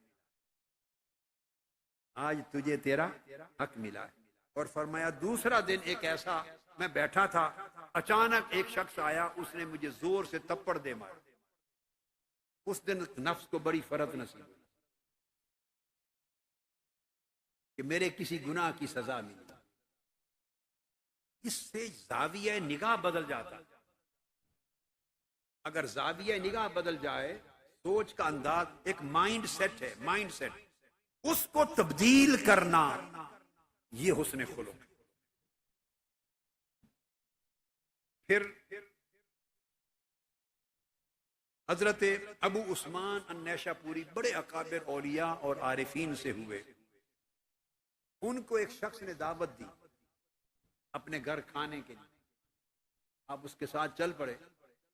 جب اس کے دروازے پر پہنچے، جو شخص لے کے گیا کہ آج میرے گھر دعوت ہے، جب دروازے پر پہنچے تو اس نے کہا مجھے افسوس ہے، آپ کو دعوت دے کے مجھے بڑی شرمندگی ہوئی، آپ کو دعوت دینی نہیں چاہیے تھی، آپ مہربانی کر کے واپس چلے جائیں.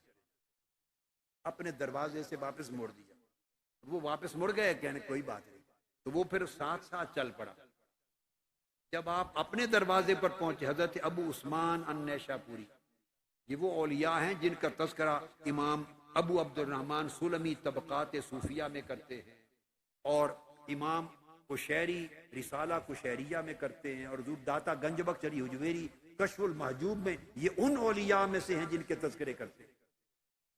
بتانا چاہتا ہوں کہ ان لوگوں کی سیرت کیسی تھی، یہ اتنے بڑے کیسے بنے تھے کہ جن کی تعریفیں حضور داتا گنج بخش کرتے ہیں، جن کی تعریفیں حضور سیدنا غوث العظم کرتے ہیں اپنی کتب میں، جن کے تذکرے امام ابو القاسم القشیری کرتے ہیں، امام سلمی کرتے ہیں.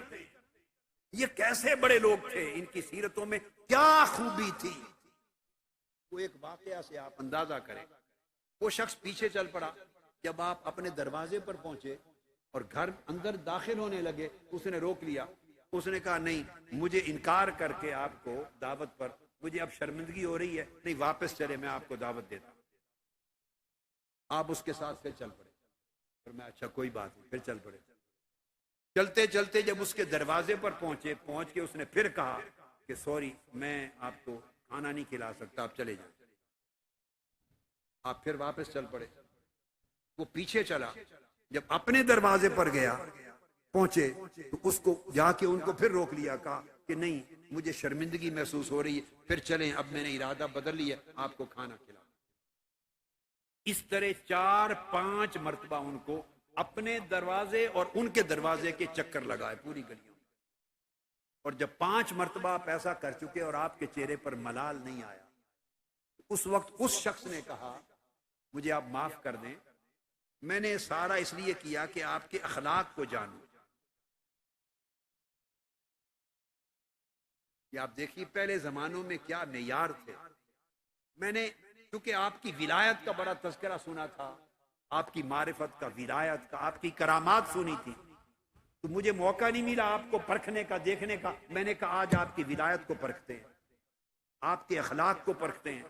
تو میں نے آپ کا اخلاق دیکھنا چاہا اور مبارک ہو آپ کو بڑے عظیم اخلاق والا پایا، بڑے عظیم حسین اخلاق والا پایا۔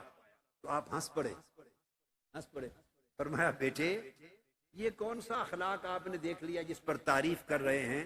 یہ جو کام میں نے کیا 5 مرتبہ یہ تو کتے ہر روز کرتے ہیں، یہ تو کتے کرتے ہیں۔ آپ کسی بھی کتے کو روٹی دکھائیں وہ آپ کے پاس آ جائے گا، بھگا دیں بھاگ جائے گا، پھر اس کو روٹی دکھا دیں پھر آ جائے گا، 5 کیا 10 مرتبہ اس کو روٹی دکھائیں آ جائے گا، بھگا دیں بھاگ جائے گا۔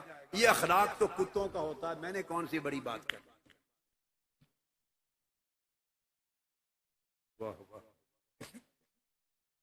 یہ تھے اکابر اولیاء اور سلف صالحین، یہ ان کی ولایت کا راز تھا، ان کی بزرگی کا راز تھا، ان کی کرامت کا راز تھا۔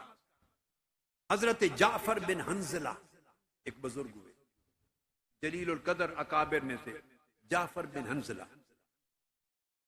وہ سفر پہ جا رہے تھے تو ایک فقیر ان کو ملا، وہ بیمار تھا، اس کو بخار تھا، تڑپ رہا تھا، پریشان تھا۔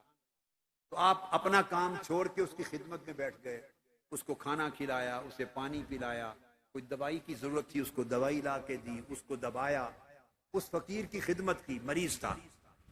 جوں جوں اس کی خدمت کریں وہ فقیر یہ بولے، ہر بار جیسے خدمت کریں اس کی ٹانگیں دبائیں، اس کا سر دبائیں، دوائی دیں، کھانا کھلائیں، جیسے اس کی خدمت کریں وہ ہر بار کہے آپ بڑے اچھے آدمی ہیں، کاش آپ یہودی نہ ہوتے۔ ہر لمحہ جیسے جیسے خدمت کریں وہ کہے آپ بڑے اچھے آدمی ہیں، کتنی خدمت کر رہے ہیں میری، بڑے اچھے آدمی ہیں، کاش آپ یہودی نہ ہوتے۔ آپ سن کے چپ رہے۔ اولیاء میں سے ہیں یہ، اولیاء اور کاملین میں سے ہیں۔ پھر خدمت کریں پھر وہ بولے کہ بہت اچھے آدمی ہیں، کاش آپ یہودی نہ ہوتے۔ تو اس صحت یابی تک روز یہی کہتا رہا۔ آپ نے اس کو ایک دن اتنا بھی نہیں بتایا کہ میں مسلمان ہوں، یہودی نہیں ہوں، یہ بھی نہیں کہا۔ اس کی خدمت کرتے رہے اور سنتے رہے، اور آخر میں جب ہو گیا بہتر تو اس کو صرف یہ کہا اچھا میں آپ کی شفا کے لیے دعا کرتا ہوں، آپ میری ہدایت کے لیے دعا کریں۔ واہ! جب فقیر شفا یاب ہو گیا تو کہنے لگے میں آپ کی شفا کے لیے دعا کرتا ہوں، اللہ آپ کو صحت دے، آپ میرے لیے ہدایت کی دعا کر دیں، اور رخصت ہو گئے اور اس کو اپنا تعارف ہی نہیں کرایا کہ میں کون۔ ہمیں کوئی کہہ کے دیکھے کوئی،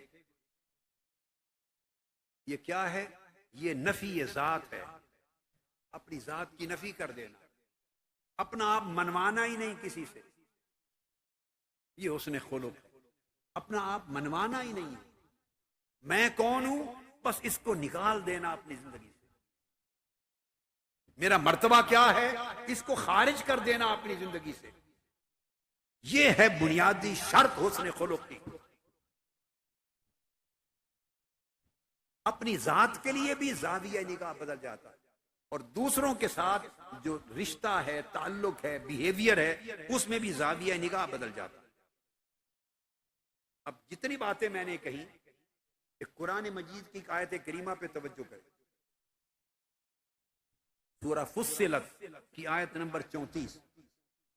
اب آپ کو اس آیت کا جو معنی ہے بلکہ معنویت ہے وہ سمجھ آ جائے گا، روح کیا ہے اس میں، میسج کیا ہے۔ فرمایا وَلَا تَسْتَوِي الْحَسَنَةُ وَلَا السَّيِّئَةُ، بھلائی اور برائی کبھی ایک جیسی نہیں ہو سکتی۔ ادفع باللتی ہی احسن، اے بندے اگر تیرے ساتھ کوئی برائی کرے تو تو نے برائی کا جواب ہر صورت بھلائی سے ہی دیتے رہنا۔ یہ جتنا ذکر میں نے اولیاء کی زبان سے آپ کو بتایا حسن خلق کا، وہ قرآن کی آیت ہے کہ کوئی تیرے ساتھ زیادتی کرے، برائی کرے، تو نے اس کی ہر برائی کا جواب بھلائی سے۔ کیوں کہ برائی اور بھلائی کبھی ایک جیسی نہیں ہوتی۔ اگر وہ برائی کرتا ہے اس کا نصیب ہے، اس کی برائی تجھے اپنی بھلائی کے درجے سے نہ ہٹائے، کہیں تو بھلائی سے محروم نہ ہو جائے، اس کی برائی میں رد عمل میں آ۔ وہ تیرے حال کو نہ بدل دے، تو اپنے حال پہ قائم رہ۔ اب آقا علیہ الصلوۃ والسلام نے فرمایا، حضرت عبداللہ بن عمر رضی اللہ تعالیٰ عنہ حدیث کے راوی ہیں، ارشاد فرمایا، اور حدیث متفق علیہ، آقا علیہ السلام نے فرمایا، ان من خیارکم احسنکم اخلاقا۔ صحابہ کرام سے کہہ رہے ہیں، ان میں ابو بکر صدیق بھی بیٹھے ہیں، عمر فاروق بھی، عثمان غنی بھی، علی شیر خدا بھی، سب جلیل القدر صحابہ کی مجلس، ان سے کہہ رہے ہیں کہ اے میرے صحابہ، تم میں سب سے بہتر لوگ وہ ہیں جن کے اخلاق سب سے اعلیٰ۔ آقا علیہ السلام نے کبھی میری زندگی میں نے کم و بیش جامع السنہ جو حدیث کی بہت بڑی کتاب مرتب کی ہے اور جو چھپ رہی ہے ابھی، اور معارج السنن، ان کا کام اور حدیث کا کام کرتے کرتے اللہ بہتر جانتا ہے، کم و بیش اور کچھ نہیں تو 5 سے 6 لاکھ احادیث کے ذخیرے کو کھنگالا ہوگا۔ 5-6 لاکھ احادیث، 5-6 لاکھ احادیث کا مطالعہ کیا ہوا، گزرا ہوں۔ ایک سمندر ہے غوطہ زنی کی۔ میں یہ بات اس لیے کہی تحدیث نعمت کے طور پہ تاکہ اگلا جملہ کہہ سکوں۔ 5-6 لاکھ احادیث کا خزانہ، ذخیرہ کھنگال کر میری یاداشت میں یوں آ رہا ہے، مجھے یاد نہیں ہے آقا علیہ السلام کی ان 5-6 لاکھ احادیث کے مطالعے کے بعد کبھی میری نظر سے ایک حدیث ایسی گزری ہو جس میں آقا علیہ السلام نے یہ فرمایا ہو زندگی میں، آیات طیبہ میں، کہ تم میں سب سے اعلیٰ ایمان میں وہ ہے جس کی نمازیں سب سے اچھی ہیں، سب سے اعلیٰ ایمان میں وہ ہے جس کے روزے سب سے اچھے، سب سے اعلیٰ ایمان میں وہ ہے جس نے حج سب سے زیادہ کی، سب سے زیادہ ایمان میں وہ ہے جس کی زکوٰۃ سب سے اچھی ہو، جو تسبیح، استغفار اور کلمہ سب سے زیادہ پڑھتا ہو۔ عبادات میں سے کسی ایک عبادت کا نام لے کر اس کو مومنین میں سب سے اعلیٰ قرار دینا، میری نظر سے کوئی حدیث نہیں ہوئی۔ اور اس کے برعکس درجنوں احادیث آقا علیہ السلام کے فرمودات، درجنوں ایسے گزرے ہیں جن کا مضمون یہ ہے جو میں نے حدیث بتائی۔ آقا علیہ السلام نے فرمایا، تم میں سب سے بہتر ایمان میں وہ ہے، تم میں سے بہتر شخص وہ ہے، تم میں سے اعلیٰ کردار والا شخص یہ ہے، تم میں سے احسن شخص وہ ہے، تم میں سے افضل شخص وہ ہے جس کے اخلاق سب سے بہتر۔ اور یہ متفق علیہ حدیث ہے، بخاری اور مسلم۔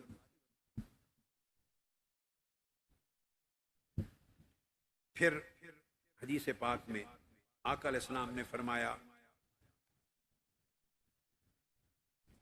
حضرت عائشہ صدیقہ رضی اللہ تعالیٰ عنہ روایت کرتی ہیں، آقا علیہ السلام نے فرمایا، ان من اکمل المؤمنین ایمان۔ اب اسی مضمون کی دوسری حدیث، بہت زیادہ حدیث دینے کی ضرورت نہیں ہے، متفق علیہ حدیث اور 1-2 حدیث اس سبجیکٹ پر کافی۔ آقا علیہ السلام نے فرمایا، ان من اکمل المؤمنین ایمان احسنهم خلقا والطفهم باہلہ۔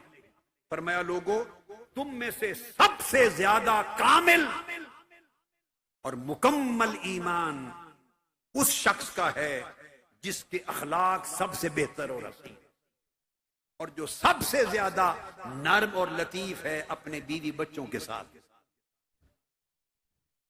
اور ایک دن آقا نے فرمایا، خیرکم خیرکم لأہلہ وانا خیرکم لأہلی۔ تم میں سب سے بہتر شخص وہ ہے جو بیوی بچوں کے ساتھ جس کا برتاؤ بڑا رحیمانہ، بڑا کریمانہ، بڑا لطیفانہ، بڑا پیارا۔ اور پھر فرمایا، میرا برتاؤ اپنے بیوی بچوں کے ساتھ سب سے اعلیٰ۔ اس سے بہتر برتاؤ کیا ہو کہ مدینہ پاک کی گلیوں میں امت ہے، صحابہ کرام امتی ہیں، امتیوں کے سامنے حسن حسین کو کندھوں پر اٹھا کر گلیوں میں نکل جائے۔ اس سے زیادہ شفقت کیا ہوگی؟ یہ کام ہم نہیں کرتے، کرتے ہیں گھر کے اندر کر لیں گے، گھر کے اندر کر لیں گے، مگر کوئی بچوں کو کندھے پہ بٹھا کے باہر بھی نکلتا ہے، دوستوں یاروں کے اندر نکلتا ہے، ہم جھجک محسوس کرتے ہیں۔ اس سے زیادہ لطف و کرم میرے آقا کا اہل و عیال پہ اور کیا ہو؟ یہ معیار قرار دیا۔ یہ مسند امام احمد بن حنبل میں روایت ہے، ترمذی میں، اور حدیث صحیح ہے۔ پہلی حدیث متفق علیہ تھی۔ پھر اسی مضمون پر جو میں نے کہا نا آپ کو کہ 5-6 لاکھ حدیث کا ذخیرہ، میں نے کوئی تقریباً 15 سے 20 سال کے عرصے میں کھنگالا، 15 سے 20 سال۔ مجھے ایک حدیث ایسی نہیں ملی کہ آقا علیہ السلام نے عبادات میں سے کسی ایک عبادت کا نام لے کے فرمایا ہو وہ کثرت سے کرنے والا سب سے اعلیٰ ایمان کا۔ اور ادھر حضرت جابر بن عبداللہ فرماتے ان رسول اللہ صلی اللہ علیہ وسلم قال ان من احبکم الی واقربکم منی مجلسا یوم القیامہ احاسنکم اخلاق۔ مسند احمد بن حنبل اور ترمذی میں روایت اور حدیث صحیح۔ آقا علیہ السلام نے فرمایا کہ سن لو، تم میں سب سے زیادہ جس کے ساتھ مجھے محبت ہے، میری بارگاہ میں محبوب ترین شخص جو محبوب ترین ہے اور قریب ترین ہے قیامت کے دن، جس کو میں سب سے زیادہ قریب بٹھاؤں گا قیامت کے دن، جو میری نشست ہوگی، جو میری مجلس ہوگی، اللہ پاک جس مسند پر مجھے بٹھائیں گے تو میں کچھ لوگوں کو چن کے اپنے قریب بٹھاؤں گا۔ فرمایا جس کو سب سے زیادہ قریب بٹھاؤں گا احاسنکم اخلاقا، یہ وہ لوگ ہوں گے جن کے اخلاق سب سے اچھے۔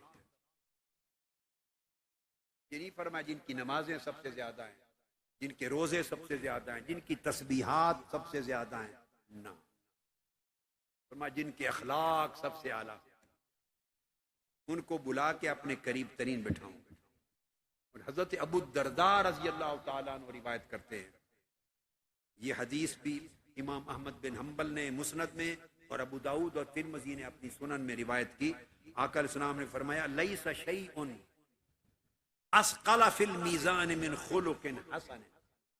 فرمایا قیامت کے دن جب میزان لگے گا، ترازو اور اعمال تولے جائیں گے، ہر عمل رکھا جائے گا، وزن کیا جائے گا، نیکیوں کا بھی اور گناہوں کا بھی، اعمال صالحہ کا بھی اور اعمال سیئہ کا، گناہوں کا وزن کیا جائے گا۔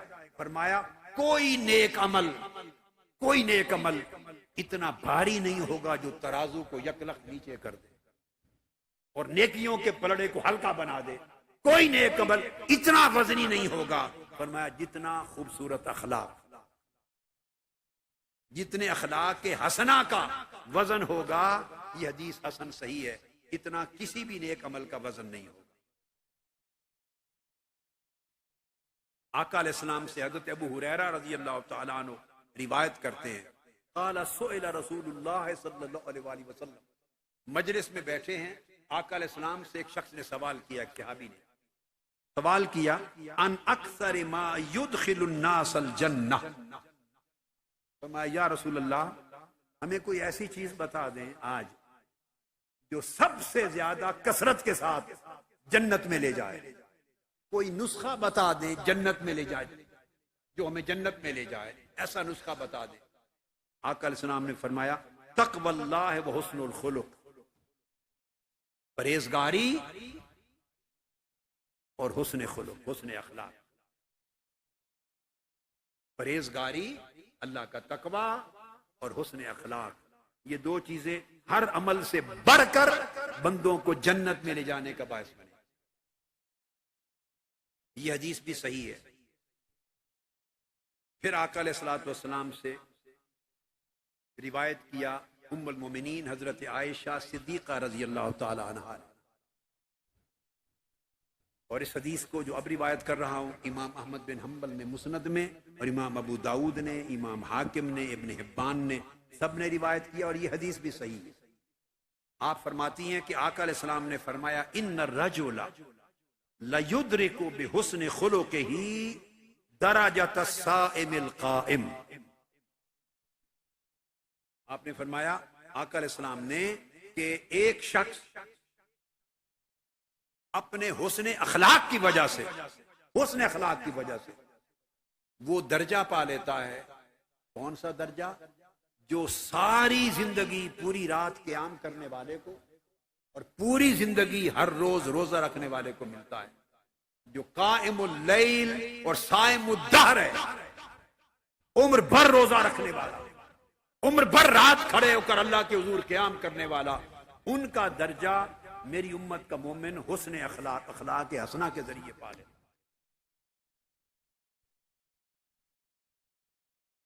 اور یہی حدیث آقا علیہ الصلوۃ والسلام نے ارشاد فرمایا ایک اور مقام پر، دوسری روایت جو سنن ابی داؤد میں الفاظ آئے ہیں وہ الفاظ یہ ہیں کہ آقا علیہ السلام نے فرمایا ان المؤمن لیدرک بحسن الخلق درجات قائم اللیل وصائم النہار. ان الفاظ کے ساتھ آقا علیہ السلام نے فرمایا کہ میری امت کا مومن اپنے حسن اخلاق کے ذریعے، اخلاق حسنہ، اخلاق کیا ہے؟ لوگوں کے ساتھ برتاؤ ہے، مسکراتا چہرہ، بس میٹھی زبان، دل کو سخی کرنا، غریب کی مدد کرنا، کسی کی بات پہ چڑنا نہیں، کسی کی بات پہ دل کو تنگ نہیں کرنا، انتقام نہیں لینا ذاتی معاملے پر، ہر ایک کے لیے نفس کو سخی رکھنا، چہرے کو کھلا نرم مسکراتا ہوا رکھنا، ہر ایک کا خیر خواہ ہونا، غیبت نہ کرنا، چغلی نہ کرنا، شکایت نہ کرنا، کسی کو برا نہ جاننا، حقیر نہ جاننا، تواضع کرنا، انکساری کرنا، ہر ایک کو اچھا جاننا، وہ سامنے ہو یا نہ ہو اس کی بھلائی کی دعائیں کرتے رہنا. یہ جو حسن اخلاق ہے، آقا علیہ السلام نے فرمایا جو شخص اخلاق حسنہ اپنا لے اسے اللہ پاک قائم اللیل اور صائم النہار کا درجہ عطا کر دیتا. یہ سنن ابی داؤد کی حدیث صحیح ہے. اور یہ حضرت عائشہ صدیقہ رضی اللہ تعالیٰ عنہ نے فرمایا. اور جو میں نے الفاظ بیان کیے اس کے علاوہ حضرت انس بن مالک رضی اللہ تعالیٰ عنہ آقا علیہ السلام کے اسی فرمان کو اور الفاظ کے ساتھ روایت کیا. انہوں نے الگ مجلس میں آقا علیہ السلام سے سنا. اس حدیث کو امام طبرانی نے روایت کیا. انس بن مالک فرماتے ہیں کہ بندہ اپنے حسن خلق کے ساتھ آخرت کے عظیم درجات کو پا لیتا ہے اور بلند ترین منازل کو پا لیتا ہے، حالانکہ دیگر نفلی عبادات کا بہت زیادہ ذخیرہ اس پر نہیں ہوتا. نفلی عبادات کا زیادہ ذخیرہ نہیں ہوتا، وہ کم ہونے کے باوجود اللہ پاک بڑے بڑے اعلیٰ رتبے اور منازل اچھے اخلاق رکھنے والوں کو عطا کر دے. پھر حضرت عبداللہ ابن عمر رضی اللہ تعالیٰ عنہ، ان سے مروی ہے، یہ بھی مسند امام احمد بن حنبل میں حدیث آئی، فرماتے ہیں سمعت رسول اللہ صلی اللہ علیہ وآلہ وسلم یقول ان المسلم لیدرک درجۃ الصوام القوام بآیات اللہ بحسن خلقہ وکرم طبیعتہ. آقا علیہ السلام نے فرمایا کہ میری امت کا مسلمان قوام اور صوام کا درجہ پا لیتا ہے. قوام کہتے ہیں وہ شخص جس کا رات کا قیام، نماز تہجد اور رات کا قیام عمر بھر کبھی چھوٹے ہی نہ، اور صوام وہ شخص جس کا زندگی بھر کبھی روزہ نہ چھوٹے. صرف قائم اللیل اور صائم النہار ایک جگہ فرمایا، اب یہاں مبالغے کا صیغہ فرمایا قوام اور صوام، عمر بھر اہتمام سے قیام لیل کرنے والے اور عمر بھر اہتمام سے زندگی بھر روزے کے ساتھ رہنے والے. فرمایا یہ درجہ اللہ پاک میری امت کو اس شخص کو عطا کرتا ہے جس کے اخلاق حسین ہو جائیں اور طبیعت میں سخاوت آ جائے، کرم طبیعت سے اور حسن خلق سے. صرف طبیعت کھل جائے، اللہ کی مخلوق کے لیے طبیعت نرم ہو جائے، دل نرم ہو جائے، مزاج وسیع ہو جائے، چہرہ مسکرانے لگے، کبھی تنگی نہ آئے. ہم عمر بھر اعمال برباد کر دیتے ہیں، ہماری طبیعتوں میں کڑ کڑ ہے. ایک بڑا سادہ لفظ ہے، آپ کو بڑا آسانی سے اس کا معنی سمجھ آ جائے گا. ہماری طبیعتیں کڑ کڑ سے باہر نہیں جاتی. چھوٹی چھوٹی چیز کسی نے کہہ دی، کر دی، ساری زندگی اس چیونٹی کی ٹانگ میں رسہ باندھ کے کھینچتے رہتے ہیں، مرتے دم تک چھوڑتے نہیں، اس کی ایک برائی کو بھولتے نہیں. اور حسن اخلاق یہ ہے کہ اس کی برائی نظر ہی نہ آئے، دوسرے کی برائی نظر نہ آئے، نابینا بن جائیں، دوسرے کا برا جملہ سنائی نہ دے، بہرا بن جائیں. اور طبیعت میں فرحت ہو، طبیعت میں حشاشی بشاشی ہو، طبیعت میں فراخی ہو، طبیعت میں وسعت ہو، مزاج میں وسعت ہو، ہر ایک کو آپ اکموڈیٹ کریں، مسکرا کے ملیں، پیار سے ملیں، حال پوچھیں، دل میں اس کی خیر خواہی ہو، دوسرے کی تکلیف پہ تڑپ اٹھیں، ہر وقت اس کی ہدایت کا فکر رہے، اس کی خیر خواہی کا فکر رہے، اس کی اچھائی کا فکر رہے۔ جب آپ کی طبیعت ڈھل جاتی ہے اس مزاج میں، یہ کرم طبیعت ہے، یہ حسن خلق ہے۔ آقا نے فرمایا رات کے قیام کے بغیر وہ قائم اللیل قرار دیا جاتا ہے، اور صیام نہار کے بغیر عمر بھر کا روزے دار قرار پاتا ہے، اور جنت کی اعلیٰ منزلوں پر اور آقا علیہ السلام کی قربت میں قیامت کے دن بٹھایا جائے۔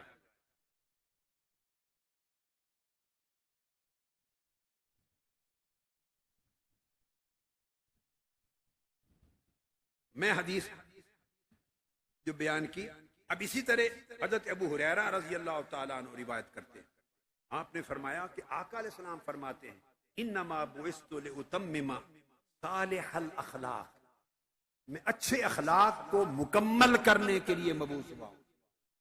اور دوسری روایت میں، یہ امام احمد بن حنبل نے مسند میں اور حاکم نے، اور دوسری روایت میں آقا علیہ السلام نے فرمایا، امام مالک نے روایت کی اور بہقی نے، انما بعثت لاتمم مکارم الاخلاق، میں مکارم اخلاق، اخلاقی اقدار کو کمال تک پہنچانے کے لیے مبعوث ہوا ہوں۔ لوگوں اس لیے آیا ہوں کہ میں تمہارے اخلاق سنوار دوں، اس لیے آیا ہوں کہ تمہارے برتاؤ سنوار دوں۔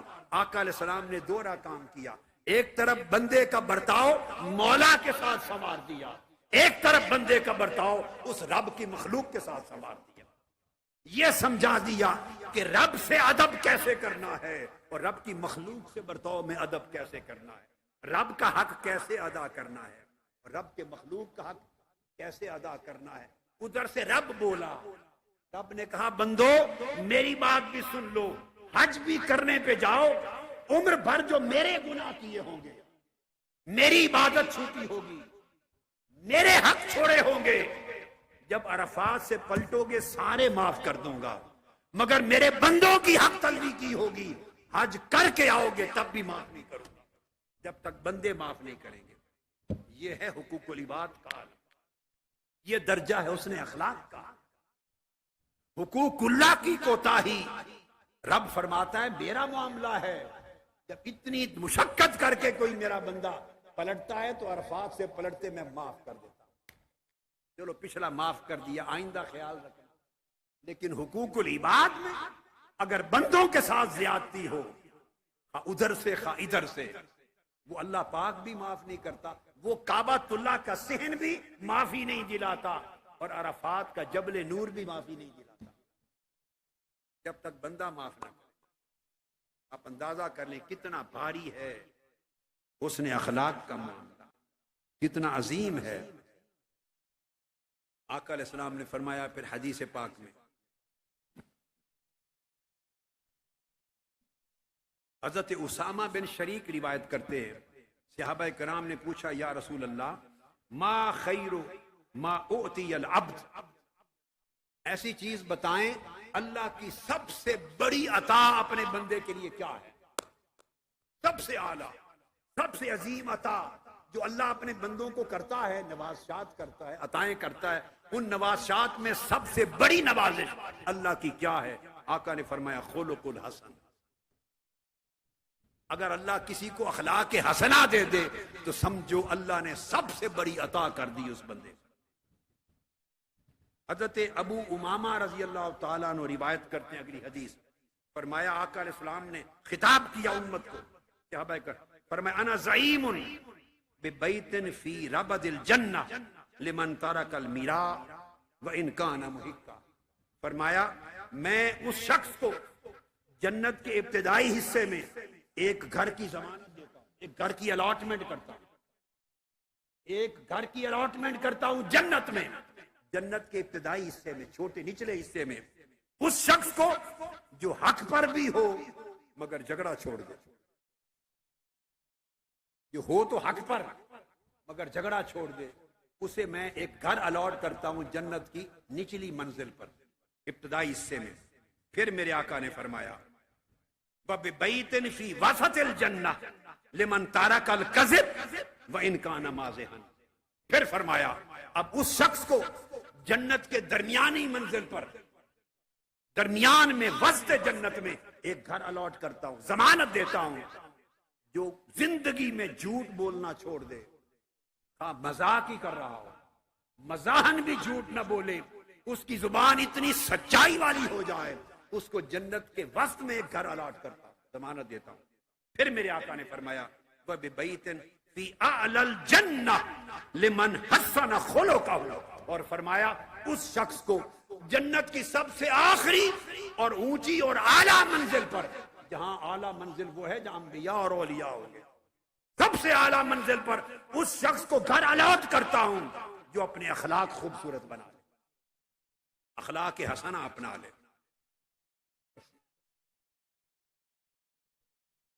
اپنے اخلاق حسنہ اپنا لے، اس کو جنت کی سب سے اعلیٰ منزل پر آقا علیہ السلام نے فرمایا گھر الاٹ کرتا ہوں۔ اب آپ دیکھ لیجئے، یہ حدیث جو آپ کو بتائی، یہ امام ابو داؤد نے روایت کی، امام طبرانی نے، امام بہقی نے، تمام ائمہ نے اس کو روایت کی۔ اور حضرت ابو ہریرہ رضی اللہ تعالیٰ عنہ روایت کرتے ہیں ان رسول اللہ صلی اللہ علیہ وسلم قال، آقا علیہ السلام نے فرمایا کہ اللہ پاک نے حضرت ابراہیم علیہ السلام کی طرف وحی بھیجی، حضرت ابراہیم کی طرف، فرمایا یا خلیلی، اے میرے دوست، حسن خلقک، اپنے اخلاق اچھے کر لے، ولو مع الکفار، خواہ برتاؤ کافروں کے ساتھ ہی کیوں نہ ہو، اگر کافروں کے ساتھ بھی برتاؤ تب بھی اخلاق حسنہ سے کر، تدخل مدخل الابرار، جنت میں جو مساکن ابرار ہیں وہاں داخل ہو جائے گا صرف حسن خلق کے ساتھ۔ اور فرمایا میں نے یہ وعدہ کر دیا ہے، تقدیر میں لکھ دیا ہے، جو شخص اپنے اخلاق اچھے کر لے، ان اذلہ تحت عرشی، اپنے عرش کے نیچے اس کو سایہ دوں گا، واسقیہ من حظیرت قدسی، اور اپنی جنت کے خاص چشموں سے اسے پانی بھر بھر کے پلاؤں گا، سیراب کروں گا، وان ادنیہ من جواری، اور اچھے اخلاق رکھنے والے کو بلا کر اللہ نے فرمایا اپنے پڑوس میں رہائش دوں گا، اللہ نے اپنی قربت میں رہائش دوں گا، جنت کے چشموں سے میں بھر بھر کے اسے سیراب کروں گا، اپنی قربت میں اس کو جگہ عطا کروں گا، اور قیامت کے دن اپنے عرش کا سایہ عطا کروں گا۔ آقا علیہ الصلوۃ والسلام نے فرمایا، انس بن مالک رضی اللہ تعالیٰ عنہ روایت کرتے ہیں، پوچھا گیا آقا اخلاق حسنہ کا درجہ کیا ہے؟ فرمایا اہل جنت کی خصلتوں میں سے، اخلاق حسنہ اہل جنت کے اعمال میں سے، اس کو اپنا لو، اہل جنت کے اعمال میں سے ہے، اس کو اپنا لو۔ اور آقا علیہ الصلوۃ والسلام نے پھر یہ بھی ارشاد فرمایا، حدیث پاک میں ہے، ابو سعید خدری رضی اللہ تعالیٰ عنہ روایت کرتے ہیں، آخری 2-3 حدیثیں ہیں، اس مضمون کا کلائمیکس ہے، اس کو سمجھ لیں، میری مائیں بہنیں بیٹیاں بھی، میرے بزرگ بھائی بہن بیٹے بھی، آقا علیہ السلام نے فرمایا، ابو سعید خدری راوی ہیں حدیث کی، آقا نے فرمایا ان ابدال امتی لم يدخل الجنہ باعمال، میری امت کے اولیاء اور ابدال، جن کو ابدال کا درجہ حاصل ہے، آقا علیہ السلام نے فرمایا میری امت کے ابدال جنت میں جن منزلوں اور درجوں پر ٹھہرائے جائیں گے، فرمایا وہ انہیں ان کے اعمال اور عبادات کی وجہ سے نہیں ملیں گے، ابدالوں کو جنت کی اعلیٰ منزلیں ان کے اعمال اور عبادات کی وجہ سے نہیں ملے ہوں گے، ولیکن دخلوها برحمت اللہ وسخاوت الانفس وسلامت الصدور، فرمایا اللہ کی رحمت سے داخل ہوں گے اور سبب ان کے نفسوں کا، دلوں کا سخی ہونا اور سینوں کا ہر قسم کے بغض، غیظ، غضب اور کینے سے پاک ہونا، ان کے خوبصورت اخلاق ان کو ابدالوں کو اور ولیوں کو بھی جنت کے اعلیٰ ترین مقام پر لے کر جائیں۔ اب یہی حدیث جو ابو سعید خدری رضی اللہ تعالیٰ عنہ کی میں نے بیان کی، اس کو امام بہقی نے بھی روایت کیا، اور اس میں الفاظ یہ ہیں، آقا علیہ السلام نے فرمایا انما دخلوها، اولیاء میری امت کے ابدال جنت کے اعلیٰ منزلوں پر جائیں گے، برحمت اللہ وسخاوت الانفس وسلامت الصدور ورحمت لجمیع المسلمین، جنت کی اعلیٰ منزلوں پر جائیں گے ابدال اللہ کی رحمت سے، دلوں کی سخاوت سے، سینوں کے غیظ، بغض، عداوت اور کینہ ان سے پاک ہونے سے، اور ہر ایک مسلمان اپنا ہو یا پرایا، دوست ہو یا دشمن، اس کا خیر خواہ بن جانے کی وجہ سے۔ فرمایا ولایت اس چیز کا نام ہے کہ جو اللہ کا دوست اور ولی ہوتا ہے وہ ہر اپنے پرائے کا خیر خواہ بن جاتا ہے، نہ اس کے دل میں کسی کے لیے بغض رہتا ہے، نہ عداوت رہتی ہے، نہ کینہ رہتا ہے، نہ کوئی میل کچیل رہتی ہے، نہ دل تنگ ہوتا ہے۔ وہ من کا بھی سخی ہوتا ہے، وہ ہاتھ کا بھی سخی ہوتا ہے، وہ زبان کا بھی سخی ہوتا ہے، اس کے اندر عطا ہوتی ہے، اس کے اندر سخا ہوتی ہے، اس کے دل میں صفا ہوتی ہے، اور وہ ہر ایک شخص کا خیر خواہ ہوتا ہے، بھلائی چاہتا ہے۔ ان کے یہ اخلاق انہیں جنت کی اعلیٰ منزلوں پر پہنچائیں گے۔ اور آخری حدیث جس پر ختم کرنا چاہتا ہوں وہ حضرت انس بن مالک رضی اللہ تعالیٰ عنہ نے روایت کی۔ انس بن مالک میں یہی الفاظ، آقا علیہ السلام نے ابدالوں کی بات کی، اپنی امت کے ابدالوں کی بات کی۔ ایک حدیث امام حسن بصری کی روایت مرسلن، آقا علیہ السلام نے فرمایا ان بدلاء امتی لم يدخلوا الجنہ بکثرت صلاتهم ولا صیامهم ولكن دخلوها بسلامت صدورهم وسخاوت انفسهم۔ فرمایا میری امت کے اولیاء اور ابدال جنت کے اعلیٰ مرتبوں پر کثرت کے ساتھ نمازوں کی وجہ سے نہیں جائیں گے، اور کثرت کے ساتھ روزوں کی وجہ سے نہیں جائیں گے، بلکہ اخلاق حسنہ اور نفس اور دلوں کی سخاوت اور سینوں کی صفائی کی وجہ سے جنت کی اعلیٰ منزلوں پر جائیں گے، کیونکہ یہ راز ولایت۔ اور آخری حدیث جو میں کہہ رہا تھا اس میں انس بن مالک سے مروی ہے، آقا علیہ السلام نے فرمایا ابدالوں کا ذکر کیا، میری امت میں اولیاء ہوں گے، ان میں ابدال ہوں گے۔ فرمایا لیسو بالمتماوتین، لیسو بالمتماوتین ولا المتحالکین ولا المتناوشین، میری امت کے ابدال نہ متماوتین ہوں گے، نہ متحالکین ہوں گے، نہ متناوشین ہوں گے۔ اس کا معنی کیا ہے؟ متناوتین تماوت سے ہے، التماوت اس کا مطلب ہے التضاعف، اور اس کا معنی یہ ہے کہ وہ عبادات میں، طاعات میں، لوگوں کے حقوق میں، فرائض میں، واجبات میں حقوق کی ادائیگی ضرورت کی حد تک نہیں، ضرورت سے بڑھ کر کرنے والے ہیں۔ جتنا ان پر واجب ہے اس سے بڑھ کر حقوق ادا کریں گے۔ وَلَا الْمُتَحَالِكِينَ، یہ تحالق سے ہے، اور تعلق کا مطلب ہے ان کے اندر سینوں میں حرص نہیں ہوگا، لالچ نہیں ہوگا، اور حرص لالچ میں ہلکان نہیں ہوں گے، خود کو ہلاک نہیں کریں گے، بلکہ ہوا و حرص اور لالچ سے پاک بے نیاز ہوں گے، لوگوں کا بھلا سوچیں گے، اپنے حرص کا نہیں سوچیں گے۔ وَلَا الْمُتَنَاوِشِينَ، یہ تناوش سے ہے، اور تناوش کا مطلب یہ ہے وہ دور بیٹھ کر کسی پر تان تنقید کے تیر نہیں ماریں گے، کسی پر دور بیٹھ کر تنقید نہیں کریں گے، نکتہ چینی نہیں کریں گے، وار نہیں کریں گے، اس کی عدم موجودگی میں غیبت نہیں کریں گے، چغلی نہیں کریں گے۔ ان کا من بھی صاف ہوگا، ان کا تن بھی صاف ہوگا، ان کی زبان بھی صاف ہوگی، ان کا دھیان بھی صاف ہوگا، ان کے منہ سے ہر ایک کی بھلائی نکلے گی، کسی کی برائی ہو بھی تب بھی نہیں نکلے گی۔ فرمایا میری امت کے اولیاء کی اور ابدالوں کی یہ پہچان ہوگی، اور پھر فرمایا لم یبلغوا ما بلغوا بکثرت صوم ولا صلاۃ، جس مرتبے پر پہنچے اور پہنچیں گے، یاد رکھ لو وہ کثرت کے ساتھ نمازوں کی وجہ سے ولایت کے ان درجوں پر نہیں پہنچے ہوں گے، اور کثرت کے ساتھ روزوں کی وجہ سے ولایت کے ان مراتب پر نہیں پہنچے ہوں گے۔ انما بالغوا ذلک بالسخاء وصحۃ القلوب والمناصحۃ لجمیع المسلمین، انہیں ولایت کا اتنا بلند مقام جو ملا ہوگا، ابدال بنے ہوں گے، اس کی وجہ یہ ہوگی کہ ان کے نفس سخی ہوں گے، وہ دل کے سخی ہوں گے، ان کے دل صاف ستھرے ہوں گے، ان کے دلوں میں میل کچیل کسی کے لیے نہیں ہوگی، بغض اور عداوت کسی کے لیے نہیں ہوگی، کینہ اور عناد کسی کے لیے نہیں ہوگا، گھٹن نہیں ہوگی کسی کے لیے، کھلے دل کے لوگ ہوں گے، ان کی طبیعتیں فراخ ہوں گی، ان کے نفس سخی ہوں گے، ان کے من سخی ہوں گے، والمناصحۃ لجمیع المسلمین، اور ان کے اندر ہر ایک شخص اور ہر مسلمان کی خیر خواہی اور اس کا بھلا چاہنا، کوٹ کوٹ کے بھرا ہوا ہوگا. اپنا ہو یا پرایا ہر ایک کا بھلا چاہیں گے, ہر ایک کی خیر چاہیں گے, ہر ایک کی بھلائی چاہیں گے, کیونکہ اللہ نے ان کا من ایسا بنا دیا ہے. اس من کی حالت کی وجہ سے وہ ابدال بنیں گے اور وہ اولیاء ہو کر جنت کی اعلیٰ رتبوں تک جا پہنچیں گے. آپ کو سمجھ آ گئی؟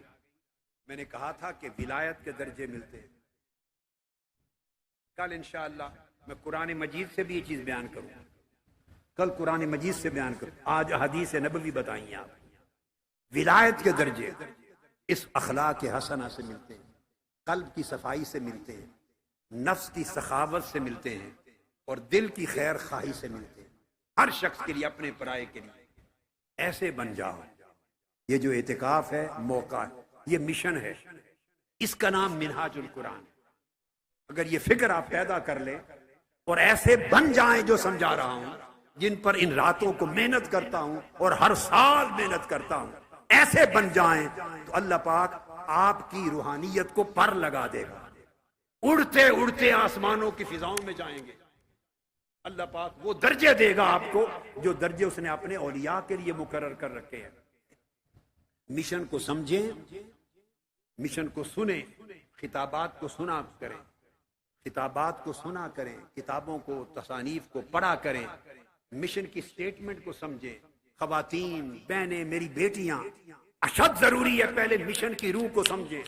مشن کیا ہے, اس کے بعد جو ایونٹ کریں گے آپ لوگ, جو واقعات کریں گے, جو کانفرنسز کریں گے, جو پروگرام کریں گے, ہر چیز میں جان پڑ جائے گی, روح آ جائے گی, پتہ تو چلے کہ آپ کا مشن کیا ہے.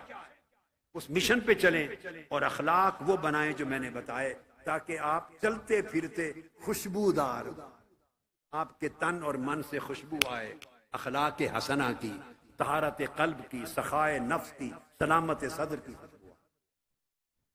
اللہ رب العزت پورے مشن پر, رفقا پر, کارکنان پر, آقا علیہ السلام کی پوری امت پر, پاکستانی قوم پر, جمیع مسلمانوں پر یہ کرم کرے. وما علینا الا البلاغ. والسلام علیکم ورحمۃ اللہ وبرکاتہ. شیخ عباس ہیں کراچی کے ہمارے.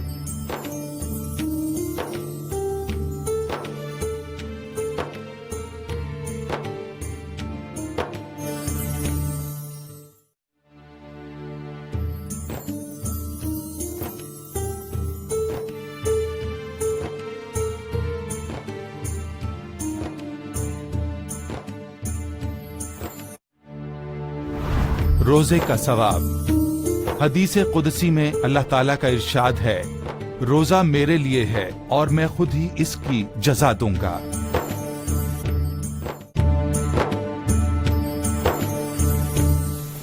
نحمده